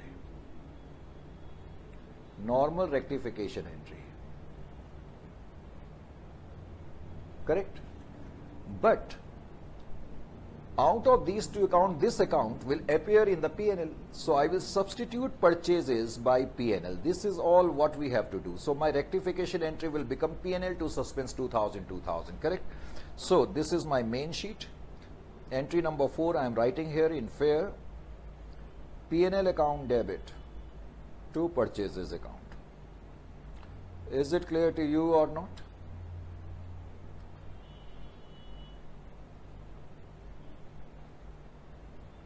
Amount was 2000. Is it clear to you or not? Sir, fine, absolutely clear. Thank you so much. So this is how. And one more case, that is sale of old furniture for 350. Sale of old furniture for rupees 350, correct, to Furniture Mart was recorded in the sales book, but value of furniture was 500. So what mistakes are there? Where is my rough sheet? There are a lot of sheets. Yeah, I will analyze it over here. Question states that you have sold an old furniture for 350 and its book value was actually 500. So in normal procedure, my entry would have been cash account debit sold to Furniture Mart. So Furniture Mart account has been sale of old furniture for rupees 350 to Furniture Mart was recorded in sales book. Okay. So we are selling the goods, sales account debit. Sorry. We are selling the furniture. Furniture, this is rough sheet, don't worry about that. Furniture is moving out, no doubt about that. Book value of furniture is 500. Correct? And we sold it to Furniture Mart. So I will write Furniture Mart account debit. This is Furniture Mart. I sold Furniture Mart of an old furniture for 350. That means there is a loss also. Loss on furniture, loss on sale of furniture, 150. This would have been my correct entry. Now question states that sale of old furniture for 350 to Furniture Mart was recorded in sales book. Actually, you should not have recorded it in the sales book, correct? That means the problem is that when you sold the furniture, your furniture account should be credited. But what you did, you passed this entry like this. You pass this entry like this, Furniture Mart account debit. Furniture Mart is the name of the party, correct? Loss 150. And instead of writing to furniture account, you pass this entry through sales book. That means you, instead of furniture, you have written to sales, that is 500. On account of this entry, you can say sales account will get a credit of 350, correct? When I will post this account in the sales book, in the sales account, I will write 350 by Furniture Mart. This is the wrong posting, correct? I should not have posted in the sales account anything, to be very honest with you, isn't it or not? So sales account unnecessarily is getting what we call a credit of 350. That is the problem. So in order to rectify the same, what procedure, normal procedure we will do, because we have given it a credit, so I will debit sales account. This is my normal rectification entry by 350. Of course, loss will be debited, loss on sale of furniture. Loss on sale of furniture, why it will be debited? Because you have passed the entry in the sales book. It means in the sales book, you have written this transaction in the sales book. It means you did not pass this entry, you have simply written in the sales book by furniture account 350. So even loss on sale of furniture account is not being written. So I am going to write it 150. And furniture account which should have been credited hasn't been credited. So I will write here 500. This is my normal usual entry, correct? Normal usual entry. Is it clear to you or not? You think about out of this, which are the accounts which are going to affect the P&L? Does sale affect the P&L? Yes. You substitute it by P&L. Does loss affects P&L? Yes. You substitute it by P&L.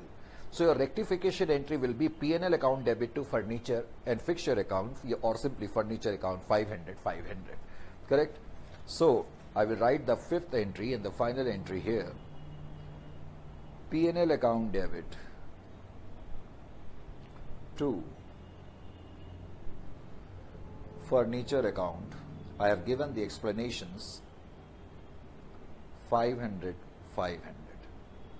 So as far as rectification is concerned, that is in your course. To be very honest with you, I don't think from this particular part you will be tossed up a question in the examination, honestly speaking. Correct? But you will definitely be asked a 4-mark question out of rectification of errors. I need to require to tell you. So this was the question. If haven't been written yet so far, you can write it. Correct? So as far as rectification of is concerned, you need not require to do anything else. Just go through these what we call case studies. That is more than sufficient to see you through the what we call examination panorama. Correct? So with that, we come to the finish of what we call rectification of errors.